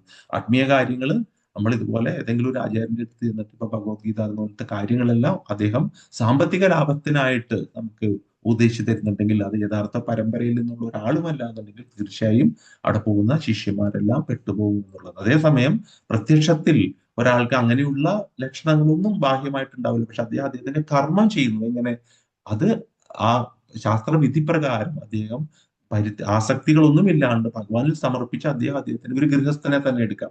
അപ്പൊ അദ്ദേഹത്തിന്റെ ഡ്യൂട്ടികളെല്ലാം ചെയ്തു പോകുന്നുണ്ടാവും. ഒപ്പം ഭഗവാനിലും മനസ്സുറപ്പിച്ചാ പോകുന്നുണ്ടെങ്കിൽ അദ്ദേഹത്തിനാണ് വില കൂടുതൽ, മുൻതൂക്കം കൂടുതൽ എന്നുള്ള കാര്യമാണ് ഇവിടെ പറയുന്നത്. ശ്ലോകം 7. യസ്തിന്ദ്രിയാണി മനസാ യമ്യാരഭതേർജുന കർമ്മേന്ദ്രിയൈ കർമ്മയോഗം അസക്താ സ വിശിഷ്യത്തെ. വിവർത്തനം പ്രഭാതിക്ക്. മറ്റൊരു തരത്തിൽ പറഞ്ഞാൽ, ആത്മാർത്ഥതയുള്ള ഒരാൾ പ്രവർത്തന നിരതമായ ഇന്ദ്രിയങ്ങളെ മനസ്സിനാൽ നിയന്ത്രിക്കാൻ ശ്രമിച്ചുകൊണ്ട് ആസക്തി കൂടാതെ കൃഷ്ണാബോധപരമായ കർമ്മങ്ങളിൽ ഏർപ്പെടുകയാണെങ്കിൽ അയാളാണ് അത്യുത്തമൻ എന്ന് പറയുന്നത്. ഇത് നേരത്തെ പറഞ്ഞതിന്റെ ഒരു കണ്ടിന്യൂവേഷൻ ആണ്. അതായത് നമ്മൾ ഒരു ജീവിത മാർഗത്തിന് അല്ലെങ്കിൽ ജീവിതത്തിൽ നമ്മൾ പൈസ ഉണ്ടാക്കാനായിട്ട് നമ്മൾ ഒരു കപടവേഷത്തില് നമ്മൾ ഇത് പ്രചരണത്തിനായിട്ട് ഇറങ്ങരുത്, അല്ലെങ്കിൽ നമ്മൾ ഈ ആത്മീയവാദം കൊണ്ടുപോകരുത്. പക്ഷെ നമുക്ക് എന്ത് വേണം, നമുക്ക് ആത്മാർത്ഥത ഉണ്ടെങ്കിൽ നമ്മൾ ഭഗവത് ഭക്തിയുടെ സേവനത്തിൽ ഭഗവാന്റെ സുപ്രീമസി അംഗീകരിച്ചുകൊണ്ട്, ഭഗവാൻ എന്ന് പറയുന്ന ഒരു നിരപേക്ഷ സത്യമാണ്, ഒരു പരമപുരുഷനാണ്, ഒരു വ്യക്തിയാണ്, അല്ലെ, ആ ഒരു വ്യക്തിത്വത്തിനെ അംഗീകരിച്ചുകൊണ്ടുള്ള ഭക്തി സേവനത്തിലേക്ക് തന്നെയാണ് നമ്മൾ മുന്നോട്ട് പോകേണ്ടത്, നമ്മുടെ കർമ്മം ചെയ്തുകൊണ്ട്. അതാണ് ഇവിടെ പ്രഭാതർ ഒരു ഉപമയും പറഞ്ഞിട്ടുണ്ട്. ധ്യാനാദികളെ ഒരു ജീവനോപായം മാത്രമായി കരുതുന്ന കപടവേഷധാരിയായ ഒരാളെക്കാൾ എത്രയോ നല്ലവനാണ് മനസാക്ഷിയോടെ തെരുവ് തൂക്കുന്ന ഒരു തൂപ്പുകാരൻ എന്ന് പറയുന്നത്. കണ്ടില്ലേ? അപ്പൊ ആ തൂപ്പുകാരൻ, അയാൾക്ക് മനസാക്ഷി ഉണ്ട്, അയാളുടെ കർമ്മം ചെയ്യുന്നു, അയാൾ ഭക്തി സേവനത്തിൽ ഭഗവാന്റെ മാർഗത്തിൽ തന്നെ പോകുന്ന ആളായിരിക്കും. അതേസമയം ഇനിയിപ്പോ അയാൾ അതൊന്നും ഇല്ലെങ്കിൽ പോലും അയാളുടെ ആത്മാർത്ഥയോടെ അയാളുടെ ഡ്യൂട്ടി, അയാളുടെ എത്തിക്സ് അനുസരിച്ച് അയാളുടെ ഡ്യൂട്ടി ചെയ്യുന്ന ആള് ആരൊക്കെ ഭേദമാണ്? ഒരു കപടവേഷധാരിയായ ഒരു ആത്മീയവാദിയേക്കാൾ ഭേദമാണെന്നുള്ളതാണ്. അപ്പൊ നമ്മൾ ആത്മീയതയിലേക്ക് ഇറങ്ങുമ്പോൾ തീർച്ചയായും നമുക്ക് ഭഗവാനോടുള്ള ആ ഭക്തി സേവനത്തിൽ ആത്മാർത്ഥത ഉണ്ടായിരിക്കണം എന്നുള്ള കാര്യമാണ് ഇവിടെ പറയുന്നത്. ശ്ലോകം 8. നിയതം കുരു കർമ്മത്വം കർമ്മജ്യായോ ഹി അകർമ്മണഃ ശരീരയാത്രാപി ചാതേ പ്രസിദ്ധേതകർമ്മണഃ. വിവർത്തനം ശ്രീല പ്രഭുപാദ് കി ജയ്. നിനക്ക് വിധിക്കപ്പെട്ടുള്ള കർമ്മം ചെയ്യുക നൈഷ്കർമ്മ്യത്തെക്കാൾ ശ്രേഷ്ഠമാണ് കർമ്മം. നൈഷ്കർമ്മ്യം എന്ന് വെച്ചാൽ നോട്ട് വർക്കിംഗ്, കർമ്മം ചെയ്യാതിരിക്കരുത്, അതിനേക്കാൾ ശ്രേഷ്ഠമാണ് കർമ്മം. കർമ്മം ചെയ്യാതെ സ്വന്തം ശരീരം നിലനിർത്താൻ പോലും ആർക്കും ആവില്ല. അപ്പൊ ഇത് നേരത്തെ പറഞ്ഞതിന്റെ കണ്ടിന്യൂവേഷൻ ആണ്. നമ്മള് ഇപ്പൊ അർജുനന്റെ കാര്യം എടുത്താൽ, അർജുനൻ ഒരു ഗൃഹസ്ഥനുമാണ്, ഒരു ക്ഷത്രിയനുമാണ്, അല്ലെ? അപ്പൊ ഒരു ക്ഷത്രിയനായ ഗൃഹസ്ഥന് യോജിച്ച കർമ്മം അർജുനൻ ചെയ്യണം. യുദ്ധം ചെയ്യണമെങ്കിൽ ചെയ്യണം, കുടുംബത്തിനെ നോക്കണമെങ്കിൽ നോക്കണം. അല്ലാതെ ഇത് ഇത്രയും വരെ എനിക്ക് വധിക്കേണ്ടി വരും, ഞാൻ പോയിട്ട് സന്യസിക്കാൻ പോവുകയാണ് എന്നുള്ള കാര്യമല്ല ചെയ്യേണ്ടത്. തന്റെ ആ കർമ്മത്തിൽ നിന്ന് താൻ പിന്തിരിഞ്ഞോടാൻ പാടില്ല എന്നുള്ളൊരു കാര്യമാണ് ഇവിടെ പറയുന്നത്. ശ്ലോകം 9. യജ്ഞാർത്ഥാത് കർമ്മണോന്യത്ര ലോകായം കർമ്മബന്ധനഃ തദർത്ഥം കർമ്മ കൗന്ദേയ മുക്തസംഗ സമാചര. വിവർത്തനം ശ്രീല പ്രഭുപാദ് കി ജയ്. കർമ്മം വിഷ്ണുവിനായുള്ള യജ്ഞം എന്ന നിലയിൽ അനുഷ്ഠിക്കേണ്ടതാണ്, അല്ലെങ്കിൽ അത് മനുഷ്യനെ ഭൗതിക ലോകത്തോട് കൂടുതൽ ബന്ധിക്കുകയേ ഉള്ളൂ. കുന്തിപുത്ര, നിന്റെ നിർദ്ദിഷ്ട കർമ്മങ്ങളെ ഭഗവാന്റെ സംതൃപ്തിക്കായി നിർവഹിക്കുക. അങ്ങനെ ചെയ്താൽ നിനക്ക് എന്നും വിമുക്തനായിട്ടിരിക്കാം. അപ്പൊ ഇവിടെ പറയുന്ന വെച്ചാല്, നമ്മൾ എന്ത് കർമ്മങ്ങൾ അനുഷ്ഠിച്ചാലും, എന്ത് യജ്ഞങ്ങൾ, നമ്മുടെ കർമ്മങ്ങളെ ഓരോ യജ്ഞങ്ങളായിട്ട് കരുതുക. നമ്മൾ എന്ത് ചെയ്യുന്നതും ഒരു യജ്ഞമാണ്. ഇപ്പൊ ജോലിക്ക് പോകുന്നു, അതൊരു യജ്ഞമാണ്. എന്താണ്? ഞാൻ അവിടെ ജോലി ചെയ്തു സമ്പാദിക്കുന്നു, ഭഗവാന് വേണ്ടി ഞാൻ ഭഗവത് ഭക്തി, അല്ലെങ്കിൽ ഭഗവാന്റെ ഭക്തന്മാരെ സേവിക്കാൻ അത് ചെലവാക്കുന്നു, അല്ലെങ്കിൽ ഭഗവത് ഭക്തിയുടെ സേവനത്തിന് വേണ്ടി അതിന്റെ ഒരു ഭാഗം ചെലവാക്കുന്നുവെങ്കിൽ ഞാൻ ആ ചെയ്യുന്ന യജ്ഞമാണ്. എല്ലാം ഒരു പ്രസാദം, നമ്മളൊരു ഭക്ഷണം ഉണ്ടാക്കി, നിവേദ്യം ഉണ്ടാക്കി ഭഗവാന് സമർപ്പിക്കുന്നു, അതൊരു യജ്ഞമാണ്, അല്ലെ? നമ്മളിപ്പോ പാടത്ത് പോയിട്ട് വെള്ളം നനച്ച് ഒരു കൃഷി ചെയ്യുന്നു, അതൊരു യജ്ഞമാണ്. അതിലൂടെ നമ്മൾ വിത്തുകൾ ഉണ്ടാക്കി അതിനെ നമ്മൾ കൊണ്ടുവന്ന് പാചകം ചെയ്ത് ഭഗവാന് സമർപ്പിക്കുന്നത്, അല്ലെ? അപ്പൊ അതെല്ലാം അതിൽ നിന്ന് കിട്ടുന്ന സമ്പത്ത് നമ്മൾ ഭഗവത് ഭക്തിയുടെ സേവനത്തിൽ ഉപയോഗപ്പെടുന്നു, ഭഗവത് ശുദ്ധ ഭക്തർക്ക് വേണ്ടി ഉപയോഗപ്പെടുത്തുന്നുവെങ്കിൽ അതെല്ലാം യജ്ഞമാണ്. അപ്പോ ഇവിടെ പറയുന്നത് വെച്ചാല്, വിധിക്കപ്പെട്ട യജ്ഞങ്ങൾ അനുഷ്ഠിച്ചാലും അത് നേരിട്ട് വിഷ്ണുവിനെ പൂജിച്ചാലും ഒരേ ഫലം തന്നെയാണ്. അപ്പൊ നമ്മൾക്ക് വിധിക്കപ്പെട്ട യജ്ഞം നമ്മൾ അനുഷ്ഠിച്ചാൽ, ഈ യജ്ഞം നമ്മളിപ്പോ ഒരു യജ്ഞം നടക്കുമ്പോൾ യജ്ഞത്തിനകത്ത് അല്ലെ, അവിടെ നമ്മളെല്ലാം കൊടുക്കുന്ന ആർക്കാണ്? വിഷ്ണുവിനാണ്, ഭഗവാനാണ് അതെല്ലാം സ്വീകരിക്കുന്നത്. അപ്പോ നമ്മളൊരു യജ്ഞം അനുഷ്ഠിച്ചാൽ അത് കൊടുക്കുന്നത് വിഷ്ണുവിനാണ്. അതുപോലെ തന്നെ നമ്മളുടെ ഒരു വിധിക്കപ്പെട്ട കർമ്മങ്ങൾ നമ്മൾ ചെയ്യുമ്പോൾ, അതാണ് വിധിക്കപ്പെട്ട യജ്ഞങ്ങൾ എന്ന് പറയുന്നത്. അത് ചെയ്യുന്നതും നമ്മൾ ഈ യജ്ഞത്തിൽ ഭഗവാന് കൊടുക്കുന്നതും ഒരേപോലെ തന്നെയാണ്. അപ്പൊ നമുക്ക് നമ്മുടെ പ്രവൃത്തിയിലൂടെ വിധിക്കപ്പെട്ട കർമ്മം ഭഗവാൻ സ്മരണയിലൂടെ, അല്ലെങ്കിൽ ഭഗവാന്റെ ഭക്തിയുടെ സേവനവും നമ്മുടെ കർമ്മവും നല്ല രീതിയിൽ നമ്മൾ മുന്നോട്ട് കൊണ്ടുപോകുന്നതിലൂടെ നമുക്ക് പൂർണ്ണതയിൽ എത്താം എന്നുള്ള ഒരു കാര്യമാണ് ഇവിടെ പറഞ്ഞുകൊണ്ട് വരുന്നത്. അപ്പോ അതുപോലെ തന്നെ ഓരോ കാര്യങ്ങൾ ചെയ്യുമ്പോഴും അതിനകത്ത് പാപ പ്രതികരണങ്ങൾ ഉണ്ടാവും, അല്ലെ? ഇപ്പൊ നമ്മളൊരു കർമ്മം ചെയ്യുമ്പോൾ അതിനകത്ത് പാപവും ഉണ്ടാവും, അതുപോലെ തന്നെ പാപപ്രതികരണം പാപപുണ്യങ്ങൾ ഉണ്ടാവും അല്ലെ, പാപം ഉണ്ടാവും, പുണ്യം ഉണ്ടാവും. അപ്പൊ ഇത് രണ്ടും നമുക്ക് ന്യൂട്രലൈസ് ചെയ്യണമെന്നുണ്ടെങ്കിൽ എന്ത് ചെയ്യണം, നമ്മൾ ഭഗവാനിൽ അത് സമർപ്പിക്കണം. ഭഗവാന് സമർപ്പിച്ചാൽ അതിനകത്ത് പിന്നെ പാപമൊന്നും ഉണ്ടാവില്ല. അത് പ്രസാദത്തിന്റെ കാര്യം വരുന്നുണ്ട്, അപ്പൊ നമുക്ക് അത് പറയുകയും ചെയ്യാം. പിന്നെ ഇവിടെ ഒരു കാര്യം കൂടി പറയുന്നുണ്ട്. പക്ഷെ ഇതിനെല്ലാം നമുക്ക് ഈ കൃഷ്ണാബോധം കൃത്യമായിട്ട് നമുക്ക് പരിശീലനിക്കണം എന്നുണ്ടെങ്കിൽ നമുക്ക് മുതിർന്ന ഒരു നല്ലൊരു കൃഷ്ണഭക്തന്റെ വിദഗ്ധ ശിക്ഷണം ആവശ്യമാണ്. അതാണ് തദ്വിധി പ്രണിപാതേന പരിപ്രശ്നേന സേവയ ഉപദേക്ഷന്തി തേജ്ഞാനം ജ്ഞാനിനസ്തത്വദർശന 4.34 4ാമത്തെ അധ്യായം പഠിക്കുമ്പോൾ അതിൽ ഭഗവാൻ പറയുന്നുണ്ട്, നല്ലൊരു പരമ്പരയിലുള്ള ഒരു യഥാർത്ഥ ഒരു ബോണഫൈഡ് സ്പിരിച്വൽ മാസ്റ്റർ, ഒരു പരമ്പരയിലുള്ള ഒരു ഗുരു, ശ്രീല പ്രഭുപാദരെ പോലെ പരമ്പരയിൽ. കാരണം എന്താണ് കാരണം, പ്രഭുപാദര് ആ പരമ്പരയിലെ 32ാമത്തെ ആചാര്യനാണ്. ശ്രീകൃഷ്ണനിൽ നിന്ന് തുടങ്ങുന്ന പരമ്പരയാണ്. ഈ ഭഗവത്ഗീത നമുക്ക് തന്നിരിക്കുന്ന ഭഗവത്ഗീത സാധാരണ ഒരു കാര്യമല്ല അല്ലെ. ഭഗവത്ഗീത അതീന്ദ്രിയ ജ്ഞാനമാണ്, ഭഗവാനാണ് ഇത് ഉപദേശിച്ചിരിക്കുന്നത്. അപ്പൊ ഈ ഇന്ദ്രിയങ്ങളിൽ നിന്ന് ഒരു മനുഷ്യനിൽ നിന്ന് വന്നതല്ല, ഭഗവാനിൽ നിന്ന് വന്നതാണ്, അതീന്ദ്രിയമായ കാര്യങ്ങളാണ്. അപ്പോ ശ്രീകൃഷ്ണൻ അത് ബ്രഹ്മാവിന് ഉപദേശിച്ചു, ബ്രഹ്മാവ് അത് നാരദന് ഉപദേശിച്ചു, നാരദനിൽ നിന്ന് അത് വ്യാസദേവനിലെത്തി, വ്യാസദേവനിൽ നിന്ന് മധ്വാചാര്യർ, അങ്ങനെ പരമ്പരയിൽ വന്ന് ആ പരമ്പരയില് 22ാമത് ചൈതന്യ മഹാപ്രഭു വരുന്നു. കലിയുഗത്തിലെ ഭഗവാന്റെ ഗോപ്യാവതാരമാണ്, ശ്രീകൃഷ്ണ ഭഗവാന്റെ ഗോപ്യാവതാരമാണ് ചൈതന്യ മഹാപ്രഭു. കുറച്ചു മുന്നേ നമ്മുടെ നരോത്തം പ്രഭു പറയുന്നുണ്ട്. അതുപോലെ തന്നെ പിന്നെ വരുന്നതാണ് നമുക്ക് 32ാമത് ശ്രീല പ്രഭുപാദ്. അപ്പൊ ശ്രീല പ്രഭുപാദിന്റെ പരമ്പരയിൽ ആണ് നമ്മൾ പിന്നെ അത് നമുക്ക് അറിയാവുന്ന ഒരു ബോണഫൈഡ് സ്പിരിച്വൽ മാസ്റ്റേഴ്സ് ആണ് അതിലുള്ളത്. അപ്പൊ അതുപോലെയുള്ള ഒരു ആചാര്യന്റെ ശിക്ഷണം ആവശ്യമാണ്. അതുകൊണ്ടാണ് ഭഗവത്ഗീത ആസ് ഇറ്റ് ഈസ്, ഈ യഥാരൂപം പുസ്തകം നമ്മൾ ഇത് തന്നെ ഫോളോ ചെയ്യണം എന്ന് പറയും. കാരണം ഒരുപാട് മറ്റു പുസ്തകങ്ങളിൽ അത് നമ്മളെ വഴിതെറ്റിക്കാൻ സാധ്യതയുണ്ട്. ശ്ലോകം 10ലേക്ക് പോവാം.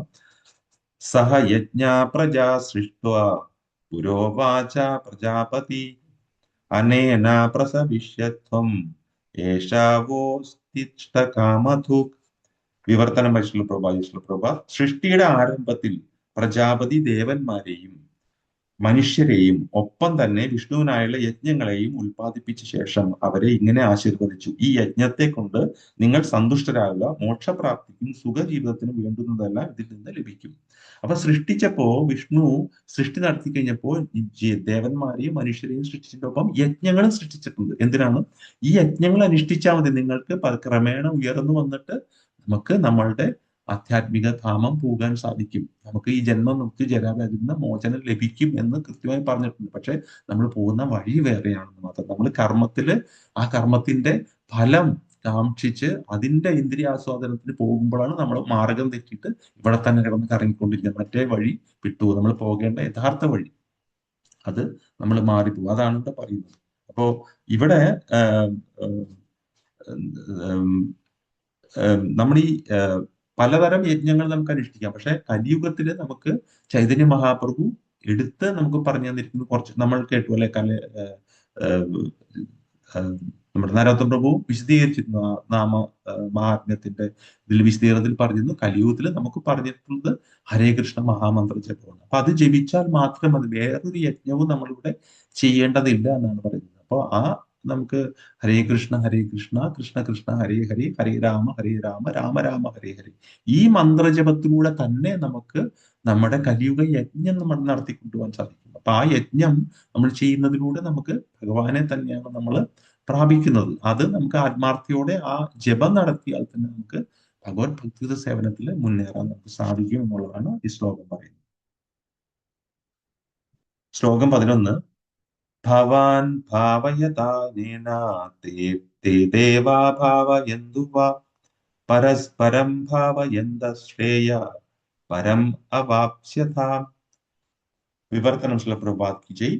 ദേവന്മാർ യജ്ഞം കൊണ്ട് സന്തുഷ്ടരായാൽ നിങ്ങളെ അവർ സന്തുഷ്ടരാക്കും. ഇങ്ങനെ പരസ്പര പ്രീണനം കൊണ്ട് രണ്ടു കൂട്ടർക്കും പരമ ശ്രേയസ് അനുഭവിക്കാം. അപ്പൊ ഇവിടെ പറയുന്നു, യജ്ഞാനുഷ്ഠാനത്തിന് അനേകം പാർശ്വഫലങ്ങളും ഉണ്ട്. അവ ആത്യന്തികമായി ഭൗതിക ബന്ധങ്ങളിൽ നിന്ന് മുക്തി നേടാൻ വഴിയുണ്ട്. അപ്പൊ നമ്മൾ പല യജ്ഞങ്ങൾ ചെയ്യുമ്പോൾ അതിന് നമ്മൾ മരുന്ന് കഴിക്കുമ്പോൾ സൈഡ് എഫക്ട് ഉണ്ടെന്ന് പറഞ്ഞ പോലെ ഓരോ യജ്ഞത്തിനും ഓരോ കർമ്മത്തിനും പാപം ഉണ്ടാവും, പുണ്യമൊക്കെ ഉണ്ടാവും, അതിന്റെ ഓരോ സൈഡ് എഫക്റ്റുകൾ ഉണ്ടാവും.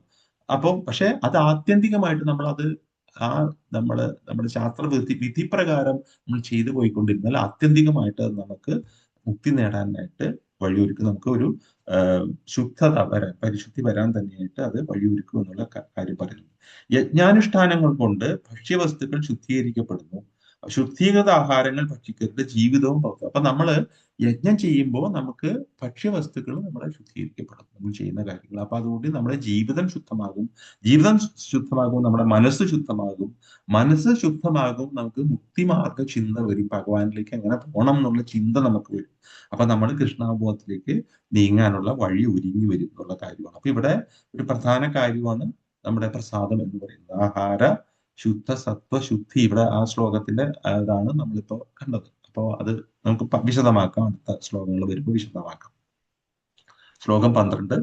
ഇഷ്ടാൻ ഭോഗാൻ ഹി വോ ദേവ ദാസ്യന്തേ യജ്ഞഭാവിതഃ തൈർദത്താന പ്രദായൈഭോ യോ ഭുങ്ക്തേസ്തേന ഏവ സാ. വിവർത്തനം പ്രഭാത് കിജി.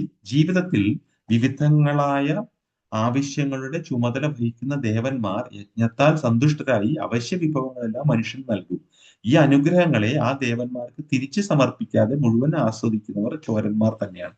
ഇവിടെ പറയുന്നതെന്ന് വെച്ചാൽ ഇപ്പൊ നമുക്ക് കലിയുഗത്തിൽ കാണുന്ന ഒരു പ്രധാന കാര്യം എന്ന് വെച്ചാൽ ഇവിടെ കിട്ടുന്നതല്ല, ഇത് എങ്ങനെ വന്നു, നമ്മൾ എങ്ങനെ ജനിച്ചു, ഇതൊന്നും ആരും നോക്കുന്നില്ല അല്ലെ. ഈ വസ്തുക്കൾ എങ്ങനെ പ്രകൃതി നമുക്ക് തരുന്നു, ഇതൊന്നും നോക്കുന്നില്ല. നമുക്കറിയാം സൂര്യപ്രകാശം, മഴ, നിലാവ്, ഇതെല്ലാം ആവശ്യമാണ് ഇവിടെയുള്ള ഓരോ സസ്യങ്ങൾ വളരാനും, അല്ലെ അതിനകത്ത് വേണ്ട പച്ചക്കറികൾ ഉണ്ടാവാനും, ഫലങ്ങൾ ഉണ്ടാവാനും, അതിന് വേണ്ട രുചി കിട്ടാനും, അതിന്റെ വാസന സുഗന്ധം കിട്ടാനും എല്ലാം ഈ സൂര്യപ്രകാശവും നിലാവും അതുപോലെ തന്നെ മഴയും എല്ലാം ആവശ്യമാണ്. പക്ഷെ ഇതെല്ലാം നമുക്ക് കിട്ടുന്നതാണ് ഭഗവത് പ്രസാദം കൊണ്ട് ലഭിക്കുന്നതാണ്. പക്ഷെ ആ ചിന്തയില്ലാതെ നമ്മളിതെല്ലാം കിട്ടുന്നതെല്ലാം അങ്ങനെ തന്നെ നമ്മൾ ഭഗവാന് കൊടുക്കാതെ നമ്മൾ ഭക്ഷിച്ചു കഴിഞ്ഞാൽ നമ്മൾ കള്ളനാണെന്നാണ് പറയുന്നത്, മോഷണമാണ് ചെയ്യുന്നത് അല്ലെ. ഉടമസ്ഥൻ നമ്മളല്ല. നമ്മൾക്ക് കിട്ടുന്ന കാര്യം ഒരു നന്ദി പോലും പറയാതെ നമ്മളെടുത്ത് വിഴുങ്ങുന്നു എന്ന് പറഞ്ഞാൽ നമ്മൾ ഒരു കള്ളനാണ് എന്നുള്ള കാര്യമാണ് ഇവിടെ പറയുന്നത്. അപ്പോ നമ്മൾ അത് ഇതെല്ലാം നമുക്ക് തന്നിരിക്കുന്നത്, ഇതെല്ലാം ഭഗവാൻ പറഞ്ഞല്ലേ, ദേവന്മാരെയും മനുഷ്യരെയും സൃഷ്ടിച്ചതിന്റെ ഒപ്പം തന്നെ യജ്ഞങ്ങൾ സൃഷ്ടിച്ചിട്ടുണ്ട് അല്ലെ. അപ്പൊ ചില യജ്ഞങ്ങൾ നമ്മൾ അവിടെ അനുഷ്ഠിക്കേണ്ടതുണ്ട്. ആ യജ്ഞങ്ങൾ കൃത്യമായിട്ട് അനുഷ്ഠിച്ചു കഴിഞ്ഞാൽ നമ്മൾക്ക് യാതൊരു അപാകതയും നമുക്ക് ഉണ്ടാവില്ല. പിന്നെ ഇതെല്ലാം നമുക്ക് തന്നിരിക്കുന്നത് എന്തിനാണ്? ആത്മസാക്ഷാത്കാരം നേടാൻ ആവശ്യമായ കരുത്തും ആരോഗ്യവും നേടാനായിട്ടാണ്. ആ പാതയിലേക്ക് നമ്മുടെ ജീവിതത്തിനെ തിരിച്ചുവിടാനായിട്ടാണ്. നമ്മളിവിടെ ചെയ്യുന്നതോ, നമ്മൾ ഇതെല്ലാം എടുത്ത് ഉപയോഗിക്കുന്നു, ഭക്ഷിക്കുന്നു, പ്രകൃതിയുടെ വിഭവങ്ങളെല്ലാം ഭക്ഷിച്ചിട്ട് നമ്മൾ ആത്മസാക്ഷാത്കാര പാതയിലോ ഭഗവാന്റെ പാതയിലോ ഭഗവാന്റെ സുപ്രീമസി അംഗീകരിക്കുമല്ലോ, മാത്രമല്ല നിന്ദിക്കുകയും കൂടി ചെയ്യുകയാണെന്ന കലിയുഗത്തിലെ മനുഷ്യർ. അപ്പൊ പൂർണ്ണമായും നമ്മൾ വേറെ ഒരു ദിശയിലാണ് പോയിക്കൊണ്ടിരിക്കുന്നത്. അതാണ് ഇവിടെ പറയുന്നത്. അപ്പൊ ഈ സ്വന്തം ഇന്ദ്രിയ സുഖത്തിന് വേണ്ടി മാത്രം ഇതെല്ലാം അനുഭവിച്ചു പോകുന്നവരെല്ലാം നിത്യനരകത്തിലേക്കാണ് പോകുന്നത് എന്നുള്ളൊരു സൂചനയാണ് നമുക്കിവിടെ കിട്ടുന്നത്. ശ്ലോകം 13. ഈ ശ്ലോകമാണ് സയൻസ് ബിഹൈൻഡ് നിവേദ്യം. നമ്മൾ ഭഗവാന് നിവേദ്യം അർപ്പിക്കുന്നില്ല, അതിന്റെ ആ സയൻസ് ആണ് ഇനി വരുന്ന ശ്ലോകം. ശ്ലോകം 13 വളരെ പ്രധാനപ്പെട്ട ശ്ലോകമാണ്. യജ്ഞശിഷ്ടാശിന സന്തോ മുച്യതേ സർവകിൽബിഷൈ പുഞ്ചദേതേ ത്വകം പാപ യേ പചന്ത്യാത്മകാരണാത്. വിവർത്തനം പ്രഭാത് കിജി. യജ്ഞത്തിൽ നിവേദിക്കപ്പെടുന്ന അന്നം ഭക്ഷിക്കുന്നത് കൊണ്ട് ഭഗവത് ഭക്തന്മാർ സർവ്വപാപങ്ങളിൽ നിന്നും മുക്തരാകുന്നു. സ്വയം ആസ്വദിക്കാൻ വേണ്ടി മാത്രം ഭക്ഷണം ഉണ്ടാക്കുന്നവർ പാപത്തെയാണ് ഭുജിക്കുന്നത്. കണ്ടോ, ഭഗവാൻ പറഞ്ഞിരിക്കുകയാണ് ശ്ലോകത്തിൽ നേരിട്ട്. അപ്പോ നമ്മള് ഒരു ഭക്ഷണം അല്ലെ, ഇപ്പൊ നമുക്കറിയാം നമുക്ക് പല രീതിയിലാണ് ഭക്ഷ്യവസ്തുക്കൾ വരുന്നത്. എവിടുന്ന് എങ്ങനെ വരുന്നു, ആരുടെയൊക്കെ കണ്ണീര്, ആരുടെയൊക്കെ രക്തം അതിലുണ്ടെന്നും നമുക്കറിയില്ല അല്ലെ. നമ്മൾ കൊണ്ടുവരുന്നു, നമ്മൾ പാചകം ചെയ്യുന്നു, കഴിക്കുന്നു. അതുപോട്ടെ, അത് കുറച്ചും കൂടി ഭേദമാണ്. നേരിട്ട് നമ്മൾ ഹോട്ടലിലൊക്കെ പോയിട്ട് ഭക്ഷണങ്ങൾ, കുക്ക് ചെയ്ത ഭക്ഷണം മേടിക്കുന്നത്, അത് ആരുണ്ടാക്കി, എങ്ങനെ ഉണ്ടാക്കി ഒന്നും നമുക്കറിയില്ല അല്ലെ. ഇങ്ങനെയുള്ള ഭക്ഷണങ്ങൾ നമ്മൾ കഴിക്കുന്നത് നമുക്ക് അതിലെ സകല പാപത്തെയും നമ്മളിലേക്ക് കൊണ്ടുവരും. അതാണ് ഇവിടെ പറയുന്നത്.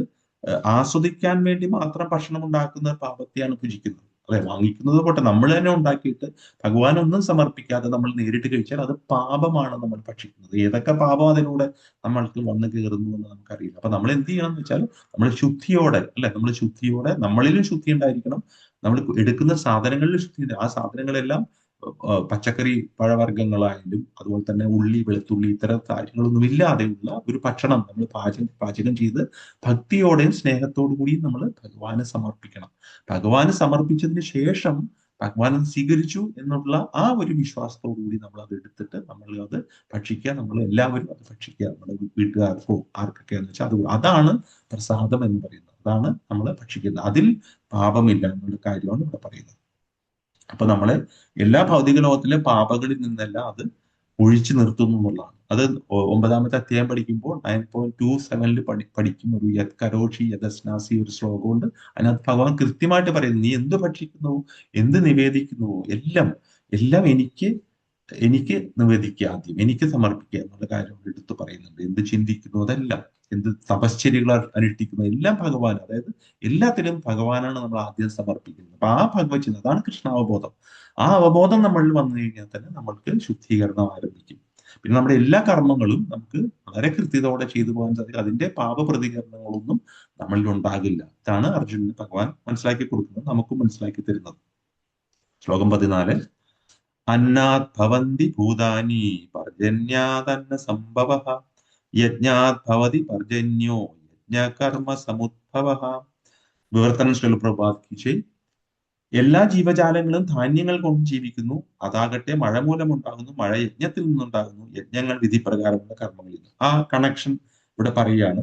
അതായത് എല്ലാ യജ്ഞത്തിന്റെയും ഭോക്താവാരാണ്? ഭഗവാനാണ്. നമ്മൾ എന്ത് ഭോക്താരാം യജ്ഞ തപസാം സർവലോക മഹേശ്വരം, ആ ശ്ലോകം പിന്നീട് വരും. അപ്പോ എല്ലാ യജ്ഞങ്ങളുടെയും തപസ്സിന്റെയും എല്ലാത്തിന്റെയും ഭോക്താവ് ഭഗവാനാണ്. അപ്പൊ നമ്മള് ഈ ദേവന്മാരെല്ലാം ഭഗവാന്റെ ശരീരത്തിൽ ഓരോ അവയവങ്ങൾ പോലെയാണ് ഇരിക്കുന്നത്. അപ്പൊ നമ്മൾ ഓരോ ദേവന്മാർക്കും കൊണ്ടുപോയിട്ട് ഓരോന്ന് കൊടുക്കേണ്ട ആവശ്യം. ഇപ്പൊ നമ്മൾ ഒരു ചെടി എടുത്തു കഴിഞ്ഞാൽ ആ ചെടിയുടെ ഇലയില്, തണ്ടില്, പൂവില്, കായിലൊന്നും വെള്ളം ഒഴിക്കേണ്ട ആവശ്യമില്ല, വേരിൽ വെള്ളം ഒഴിച്ചാൽ മതി, അല്ലെ? അതുപോലെയാണ് നമ്മൾ ശ്രീകൃഷ്ണ ഭഗവാന്റെ ഭക്തിയുത സേവനം ചെയ്യുന്നതോടുകൂടി അദ്ദേഹത്തിന്റെ ഓരോ അവയവങ്ങൾ പോലെ പ്രവർത്തിക്കുന്ന മറ്റുള്ള ദേവന്മാരെല്ലാം അതിൽ തൃപ്തിപ്പെടും. അവർക്കായിട്ട് സെപ്പറേറ്റ് അല്ലെങ്കിൽ പ്രത്യേകം കൊടുക്കേണ്ട യാതൊരു ആവശ്യവുമില്ല എന്നാണ് ഇവിടെ കൃത്യമായിട്ട് പറയുന്നത്. അപ്പോ നമ്മള് ഈ പകർച്ചവ്യാധി പ്രഭാതിൽ പറഞ്ഞിരിക്കുന്നു, പകർച്ചവ്യാധി പിടിക്കുന്ന കാലത്ത് ഇപ്പൊ കോവിഡ് വന്ന് നമ്മൾ വാക്സിനേഷൻ എടുത്തു. എന്തിനാണ്? കോവിഡ് വരാതിരിക്കാൻ, അല്ലെ? എന്ന് പറയുന്ന പോലെയാണ് നമ്മൾ കൃഷ്ണന് നിവേദിച്ച പ്രസാദം നമ്മൾ കഴിക്കുമ്പോൾ നമുക്ക് ഈ ത്രിഗുണങ്ങൾ മൂലം ഉണ്ടാകുന്ന വിഷയാസക്തികൾ, അല്ലെ, നമുക്ക് പല പല ആസക്തികൾ വരും പലതിനോടും, അതെല്ലാം നമുക്ക് കുറച്ച് ഉണ്ടാവും. അപ്പൊ കൊറോണ വന്ന് അറ്റാക്ക് ചെയ്യില്ല എന്ന് പറഞ്ഞ പോലെയാണ് ഈ ത്രിഗുണങ്ങൾ ഉണ്ടാക്കുന്ന ആസക്തികളിൽ നിന്ന് നമുക്ക് ഈ പ്രസാദം മരുന്ന് പോലെ നമുക്ക് ഫലം ചെയ്യുന്നുള്ള കാര്യമാണ് ഇവിടെ പറയുന്നത്. അപ്പോ നമ്മൾ ഇതൊക്കെ ചിന്തിക്കുമ്പോൾ എന്ത് യജ്ഞമാണ് നമ്മൾ ഇങ്ങനെ ചെയ്തു കൂട്ടേണ്ടതെന്നൊരു സംശയം വേണ്ട. സങ്കീർത്തന യജ്ഞമാണ് കലിയുഗത്തിൽ നമുക്ക് പറഞ്ഞിരിക്കുന്നത്, സങ്കീർത്തന യജ്ഞമാണ്. അപ്പോ മറ്റൊരു കാര്യം ഇവിടെ പറയുന്നുണ്ട്. ഇപ്പോ നമ്മൾ യജ്ഞങ്ങൾ ചെയ്തില്ലെങ്കിൽ, ഇപ്പോ കൃഷി ചെയ്തില്ലെങ്കിൽ നമുക്ക് എന്ത് പറ്റും? വിളവുണ്ടാവില്ല, അല്ലെ? കൃഷി ചെയ്തില്ല, അരിയില്ല, ഗോതമ്പില്ല, ധാന്യങ്ങളില്ല, എന്ത് സംഭവിക്കും? പട്ടിണി സംഭവിക്കും, ക്ഷാമം സംഭവിക്കും. എന്ന് പറഞ്ഞ പോലെ തന്നെയാണ് നമ്മളുടെ യജ്ഞം, അതായത് എന്താണ്? സങ്കീർത്തന യജ്ഞം നമ്മൾ ചെയ്തില്ലെങ്കിൽ അവിടെയും ക്ഷാമം ഉണ്ടാകും. ക്ഷാമം എന്തിനുണ്ടാകും? ഭക്തിയിൽ ക്ഷാമം ഉണ്ടാകും, ഭക്തിയിൽ വീഴ്ച വരും. അപ്പൊ നമുക്കത് പരാജയം ഉണ്ടാക്കും. അപ്പൊ അത് നമ്മൾ ചിന്തിക്കുക. ഭൗതികമായിട്ട് നമുക്ക് ഒരു യജ്ഞം, കൃഷി എന്ന രീതിയിൽ ഒരു ഉദാഹരണമായിട്ട് എടുത്താൽ, അത് ചെയ്യാതിരിക്കുമ്പോൾ ക്ഷാമം എങ്ങനെ ഉണ്ടാവുന്നു എന്ന് പറഞ്ഞ പോലെ നമ്മൾ ഈ കലിയുഗത്തിൽ ജീവിച്ചിട്ട് നമുക്ക് സങ്കീർത്തന യജ്ഞം ചെയ്യാൻ സാധിക്കുന്നില്ല എന്നുണ്ടെങ്കിൽ അവിടെയും ക്ഷാമം ഉണ്ടാവും, ഭക്തിയിൽ ക്ഷാമം ഉണ്ടാവും. ഭഗവാനുമായിട്ടുള്ള ബന്ധം അകന്നകന്ന് പോകും. നമുക്ക് പിന്നീട് ഭഗവാനിലേക്ക് അടുക്കണമെങ്കിൽ പിന്നീട് ഒരുപാട് ജന്മങ്ങൾ വീണ്ടും എടുക്കേണ്ടി വരും. അപ്പൊ വളരെ ആദ്യം നമ്മൾ പറഞ്ഞ പോലെ വളരെ പ്രഷ്യസായ, വളരെ അമൂല്യമായി കിട്ടിയ നമ്മുടെ ഈ മനുഷ്യ ജന്മം എന്നുള്ള സമ്പത്തിനെ നമ്മൾ കൃഷ്ണാവബോധത്തിൽ നമ്മൾ ഉപയോഗപ്പെടുത്തണം. അതിന് വളരെ ലളിതമായ മാർഗം ചൈതന്യ മഹാപ്രഭു നമുക്ക് പറഞ്ഞു തന്നിരിക്കുന്നു. ശ്രീല പ്രഭുപാദരുടെ കാരുണ്യം കൊണ്ട് അത് നമ്മളിൽ ഹരേ കൃഷ്ണ മഹാമന്ത്ര രൂപത്തിൽ എത്തി നിൽക്കുന്നു. അപ്പൊ അത് നമ്മൾ ഒരു രീതിയിലും ഉപയോഗപ്പെടുത്താതിരിക്കരുത് എന്നുള്ള കാര്യമാണ് ഇവിടെ പറയുന്നത്. ശ്ലോകം 15. സമയം ആയിന്നറിയാം, ഒരു 5-6 മിനിറ്റ് കൂടി നമുക്കൊരു 5-6 ശ്ലോകം കൂടി ഉണ്ട്. ശ്ലോകം 15. കർമ്മ ബ്രഹ്മോദ്ഭവം വിദ്ധി ബ്രഹ്മാക്ഷര സമുദ്ഭവം തസ്മാത് സർവഗതം ബ്രഹ്മ നിത്യം യജ്ഞേ പ്രതിഷ്ഠിതം.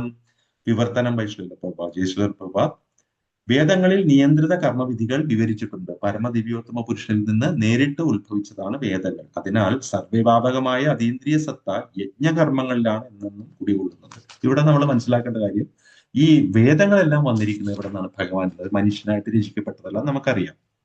അതെല്ലാം വേദം ഭഗവാനിൽ നിന്ന് വന്നിട്ടുള്ളതാണ്. അതുപോലെ തന്നെ നമ്മള് ഈ വേദങ്ങളിലൂടെ നമ്മൾ അറിയേണ്ടതും ഭഗവാനെ തന്നെയാണ്. അപ്പോ നമുക്ക് വൈദിക നിർദ്ദേശങ്ങൾ അനുഷ്ഠിക്കാൻ കഴിവില്ലാത്തവർക്കും കൃഷ്ണാവബോധത്തിന്റെ സിദ്ധാന്തങ്ങൾ ഉൾക്കൊണ്ട് പ്രവർത്തിക്കുക. അവ വൈദിക യജ്ഞാനുഷ്ഠാനങ്ങളുടെ ഫലം. അപ്പൊ കൃഷ്ണാവബോധം ശീലിച്ചു കഴിഞ്ഞാൽ, വളരെ ചുരുക്കിയാണ് ഞാൻ പറയുന്നത്, കൃഷ്ണാവബോധം നമ്മൾ പ്രാക്ടീസ് ചെയ്ത് കഴിഞ്ഞാൽ നമ്മൾ വേദത്തിനെ കുറിച്ചൊന്നും ഒരു വ്യാകുലത ആവശ്യമില്ല. അതെല്ലാം നമുക്ക് ആ ഫലങ്ങളെല്ലാം നമുക്ക് എന്തിലൂടെ കിട്ടും? ഈ കൃഷ്ണാബോധ പ്രവർത്തനങ്ങളിലൂടെ നമ്മളിലേക്ക് എത്തിച്ചേരുന്നതാണ്. ശ്ലോകം 16. ഏവം പ്രവർത്തിതം ചക്രം നാനുവർത്തയതീഹയ അഘായു ഇന്ദ്രിയാരാമോ മുഖം പാർത്ഥ സജീവതി. വിവർത്തനം പ്രഭാത്. പ്രിയപ്പെട്ട അർജുന, വേദങ്ങളാൽ സ്ഥാപിക്കപ്പെട്ട യജ്ഞങ്ങൾ അനുഷ്ഠിക്കാതെ ജീവിക്കുന്നവൻ പാപം നിറഞ്ഞ ജീവിതമാണ് നയിക്കുന്നത്. ഇന്ദ്രിയ സന്ദർപ്പണത്തിന് വേണ്ടി മാത്രം ആഗ്രഹിക്കുന്ന അവന്റെ ജീവിതം ഫലമില്ലാത്തതാണ്. നമ്മൾ നേരത്തെ പറഞ്ഞ അതേ കാര്യം തന്നെ. നമ്മൾ ഒരുപാട് കഠിനാധ്വാനം ചെയ്തിട്ട് ഇന്ദ്രിയ സുഖം അനുഭവിക്കാൻ തന്നെയാണ് നമ്മൾ ഇതെല്ലാം ചെയ്യുന്നുണ്ടെങ്കിൽ അത്തരം ഒരു സിദ്ധാന്തത്തെ ഭഗവാൻ പൂർണ്ണമായി എതിർക്കുന്നു എന്ന് പറയുന്നത് നമ്മൾ അത് പാപം ആണ്. കാരണം അതുകൊണ്ട് നമ്മൾ നേരത്തെ പറഞ്ഞ പോലെ നമ്മുടെ പാതയിൽ നിന്ന് വ്യതിചലിക്കുകയാണ് ചെയ്യുന്നത്. നമ്മൾ ഭഗവാന്റെ ഭക്തി സേവനമാണ് ജീവാത്മാവിന്റെ പ്രഥമ ഡ്യൂട്ടി എന്ന രീതിയിൽ നമ്മൾ ചെയ്യേണ്ടത്. അല്ലാതെ നമ്മൾ ഇന്ദ്രിയാസ്വാദനമല്ല ചെയ്യുന്നത്. അപ്പൊ ആ ഇന്ദ്രിയാസ്വാദനത്തിന് വേണ്ടി നമ്മൾ വീണ്ടും വീണ്ടും ജന്മങ്ങൾ എടുക്കുകയും ഇവിടെ തന്നെ ഈ കഷ്ടതകൾ അനുഭവിച്ച് തുടരുകയും വേണ്ടി വരുന്നതാണ് പറയുന്നത്. ശ്ലോകം 17. യസ്ത്വാത്മരതിരേവാസ്യാത് ആത്മതൃപ്തശ്ച മാനവഃ ആത്മന്യേവ ച സന്തുഷ്ടസ് തസ്യ കാര്യം ന വിദ്യതേ. വിവർത്തനം പ്രഭാത് ജയ്. മനുഷ്യ ജീവിതം ആത്മസാക്ഷാത്കാരത്തിന് വേണ്ടി ഒഴിഞ്ഞു വയ്ക്കുകയും ആത്മാരാമനായി വർത്തിക്കുകയും ആത്മാവിൽ പൂർണ്ണ തൃപ്തനായിരിക്കുകയും ചെയ്യുന്നവന് കർത്തവ്യങ്ങളൊന്നുമില്ല. അപ്പൊ ഇവിടെ പറയുന്നത് വെച്ചാൽ കൃഷ്ണാവബോധം ആർജിച്ച ഒരു വ്യക്തിയെ കുറിച്ചാണ് പറയുന്നത്. അദ്ദേഹം പൂർണ്ണമായി കൃഷ്ണാവബോധത്തിലാണെന്നുണ്ടെങ്കിൽ അദ്ദേഹത്തിന്റെ ഹൃദയ മാലിന്യങ്ങളെല്ലാം, അദ്ദേഹം ശുദ്ധനായി കഴിഞ്ഞു. അദ്ദേഹത്തിന് വേറെ മാലിന്യങ്ങളും ഹൃദയത്തിലില്ല. അദ്ദേഹം പിന്നെ എന്ത് ചെയ്തില്ലെങ്കിൽ ഒരു പ്രത്യേകിച്ച് വേദത്തിൽ പറഞ്ഞിരിക്കുന്ന കാര്യങ്ങളൊന്നും അനുഷ്ഠിക്കേണ്ട കാര്യമില്ല അദ്ദേഹത്തിന്. കാരണം വെച്ചാൽ അദ്ദേഹം ആൾറെഡി ശുദ്ധനായി കഴിഞ്ഞു. അപ്പോ ആ ഒരു കാര്യമാണ് ഇവിടെ പറയുന്നത്. ശ്ലോകം 18. നൈവ തസ്യ കൃതേനാർത്ഥോ നാകൃതേനേഹ കശ്ചന ന ചാസ്യ സർവഭൂതേഷു കശ്ചിദർത്ഥ വ്യപാശ്രയഃ. വിവർത്തനം പ്രഭാത്. ആത്മസാക്ഷാത്കാരം ലഭിച്ചവന് തനിക്ക് വിധിക്കപ്പെട്ട കർത്തവ്യം നിറവേറ്റുന്നത് കൊണ്ട് നേടാനായിട്ട് ഒന്നുമില്ല. അത് ചെയ്യാതിരിക്കാൻ ഒരു കാരണവുമില്ല. അവന് മറ്റൊരു ജീവിയെയും ആശ്രയിക്കേണ്ടതുമില്ല. അപ്പൊ കൃഷ്ണാവബോധം എന്ന് വെച്ച് കഴിഞ്ഞാല് ആദ്യം പറഞ്ഞ പോലെ അത് നൈഷ്കർമ്മ്യമല്ല, അത് വെറുതെ ഇരിക്കുന്ന ഒരു പണിയല്ല. കൃഷ്ണാവബോധത്തോടെ ചെയ്യുന്ന ഒരു പ്രവൃത്തിയല്ല അയാളുടെ കർത്തവ്യം തന്നെ. അപ്പോ ഒരാള് കൃഷ്ണാവബോധത്തിൽ പൂർണ്ണമായിട്ട് വന്നു കഴിഞ്ഞാൽ പിന്നെ അയാൾ എന്ത് ചെയ്യുന്നതും അയാളുടെ കർമ്മമായിട്ട് തന്നെ വരും എന്നുള്ളതാണ് പറയുന്നത്. ശ്ലോകം 19. തസ്മാത് അസക്ത സതതം കാര്യം കർമ്മ സമാചര അസക്തോ ഹ്യാചരൻ കർമ്മ പരമാപ്നോതി പുരുഷഃ. വിവർത്തനം പ്രഭാത് ജയ്. അതുകൊണ്ട് കർമ്മ ഫലകാംക്ഷ കൂടാതെ കടമ എന്ന നിലയ്ക്ക് കർത്തവ്യം നിറവേറ്റുക.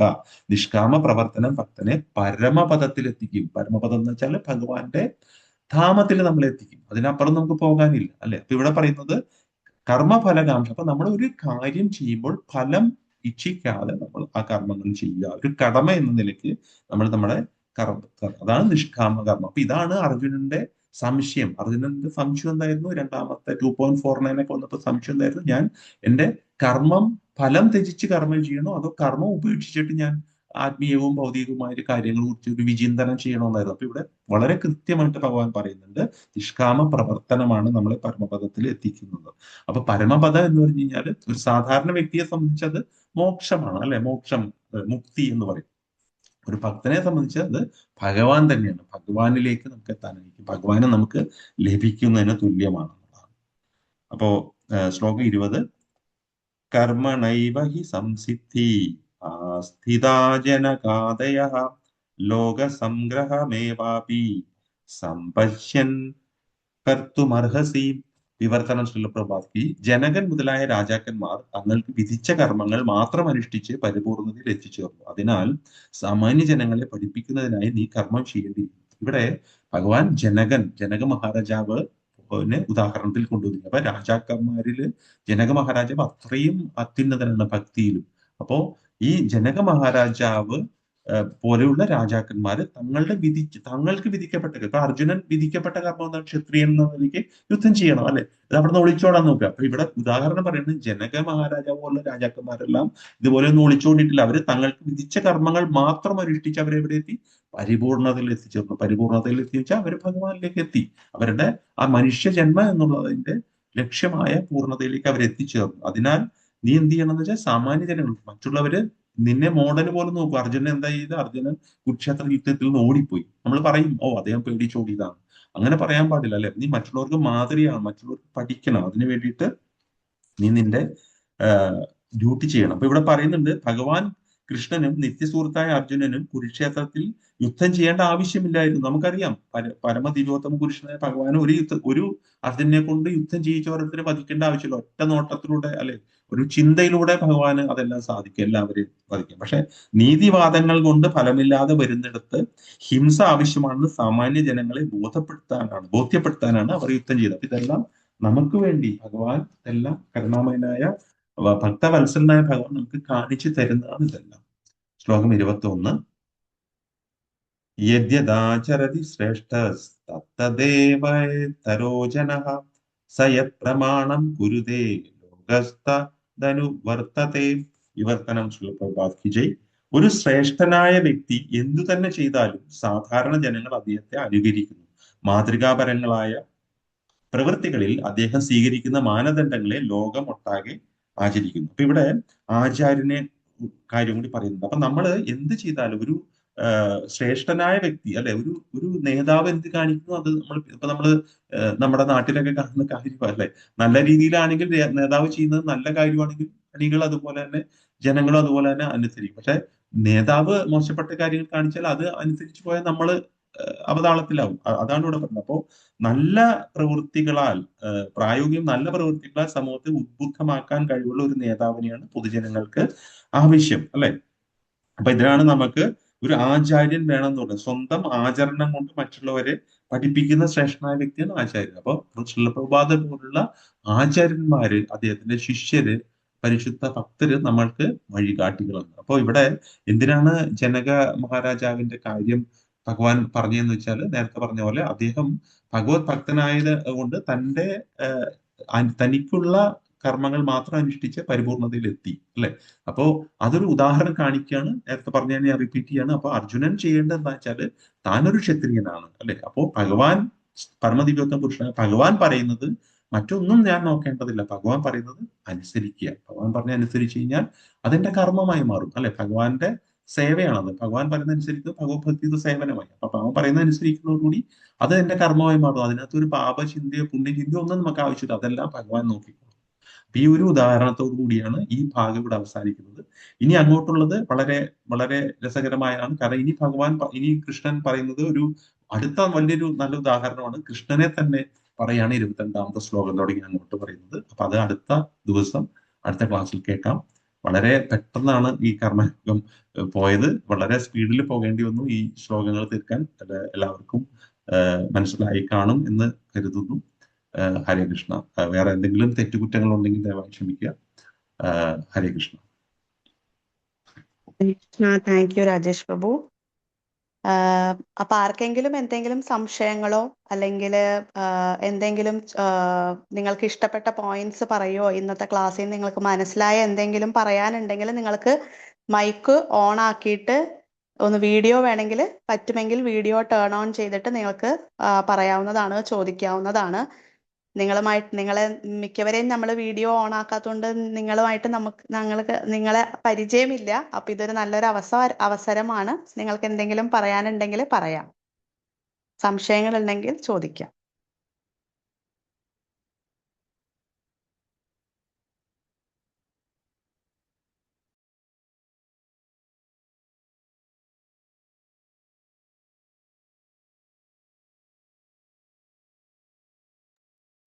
ഇനി അഥവാ ക്ലാസ്സിൽ ഇവിടെ വീഡിയോ ഓൺ ആക്കാൻ മടിയോ അല്ലെങ്കിൽ പേഴ്സണലി ഇവിടെ ഇങ്ങനെ ചോദിക്കാൻ മടിയുണ്ടെങ്കിൽ നിങ്ങൾക്ക് ഗ്രൂപ്പിൽ നിങ്ങളുടെ സംശയം ചോദിക്കാം. അല്ലെങ്കിൽ ഡയറക്ട്ലി ദീനാനാഥ് പ്രഭുവിന് മെസ്സേജ് അയച്ചിട്ട് വേണമെങ്കിലും നിങ്ങൾക്ക് സംശയങ്ങൾ ചോദിക്കാവുന്നതാണ്. അപ്പൊ ആർക്കും സംശയങ്ങളില്ല എന്ന് വിചാരിക്കുന്നു. നമുക്ക് വേറെ ആർക്കെങ്കിലും എന്തെങ്കിലും പറയാനുണ്ടോ? ഇല്ല എന്നുണ്ടെങ്കിൽ നമുക്ക് വൈൻഡപ്പ് ചെയ്യാം. നരസിംഹ പ്രാർത്ഥന ചൊല്ലാം. നമസ്തേ നരസിംഹായ പ്രഹ്ലാദഹ്ലാദദായിനേ ഹിരണ്യകശിപോർവക്ഷഃ ശീലഠങ്കാനഖാലയേ ഇതോ നരസിംഹ പരതോ നരസിംഹ യतो യतो യാമി തतो നരസിംഹ ബാഹിർനരസിംഹ ഹൃദയേ നരസിംഹ നരസിംഹമതിം ശരണം പ്രപദ്യേ തവ കരകമലവരേണാഖാം അദ്ഭുത ശൃംഗാം ദളിത ഹിരണ്യകശിപോർ തനുഭൃംഗാം കേശവധൃതാ നരഹരിരൂപ ജയ ജഗദീശ ഹരേ ജയ ജഗദീശ ഹരേ ജയ ജഗദീശ ഹരേ ജയ നരസിംഹദേവ് ജയ നരസിംഹദേവ് നരസിംഹദേവ് ജയ നരസിംഹദേവ് प्रहलाद महाराज जय प्रहलाद महाराज प्रहलाद महाराज जय प्रहलाद महाराज सर्वभक्त विघ्न विनाशक लक्ष्मी नरसिंहदेव भगवान की जय भक्त शिरोमणि प्रहलाद महाराज की जय. അപ്പൊ നമുക്ക് ഇന്ന് ക്ലാസ് അവസാനിപ്പിക്കാം. ഇന്ന് ഇവിടെ ക്ലാസ് എടുത്ത ഗീതാ മഹാത്മ്യം പറഞ്ഞ ബേബി മാതാജിക്കും അതേപോലെ തന്നെ ഹരിനാമ മഹാത്മ്യം പറഞ്ഞ നരോത്തം ദാസ് പ്രഭുവിനും അതേപോലെ ഭഗവത്ഗീത ക്ലാസ് എടുത്ത രാജേഷ് പ്രഭുവിനും ഇസ്കോൺ കൊച്ചിയുടെ വക നന്ദി അറിയിച്ചുകൊണ്ട് നമുക്ക് ഇന്നത്തെ സെഷൻ വൈൻഡപ്പ് ചെയ്യാം. ബുധനാഴ്ച കാണാം. ഹരേ കൃഷ്ണ.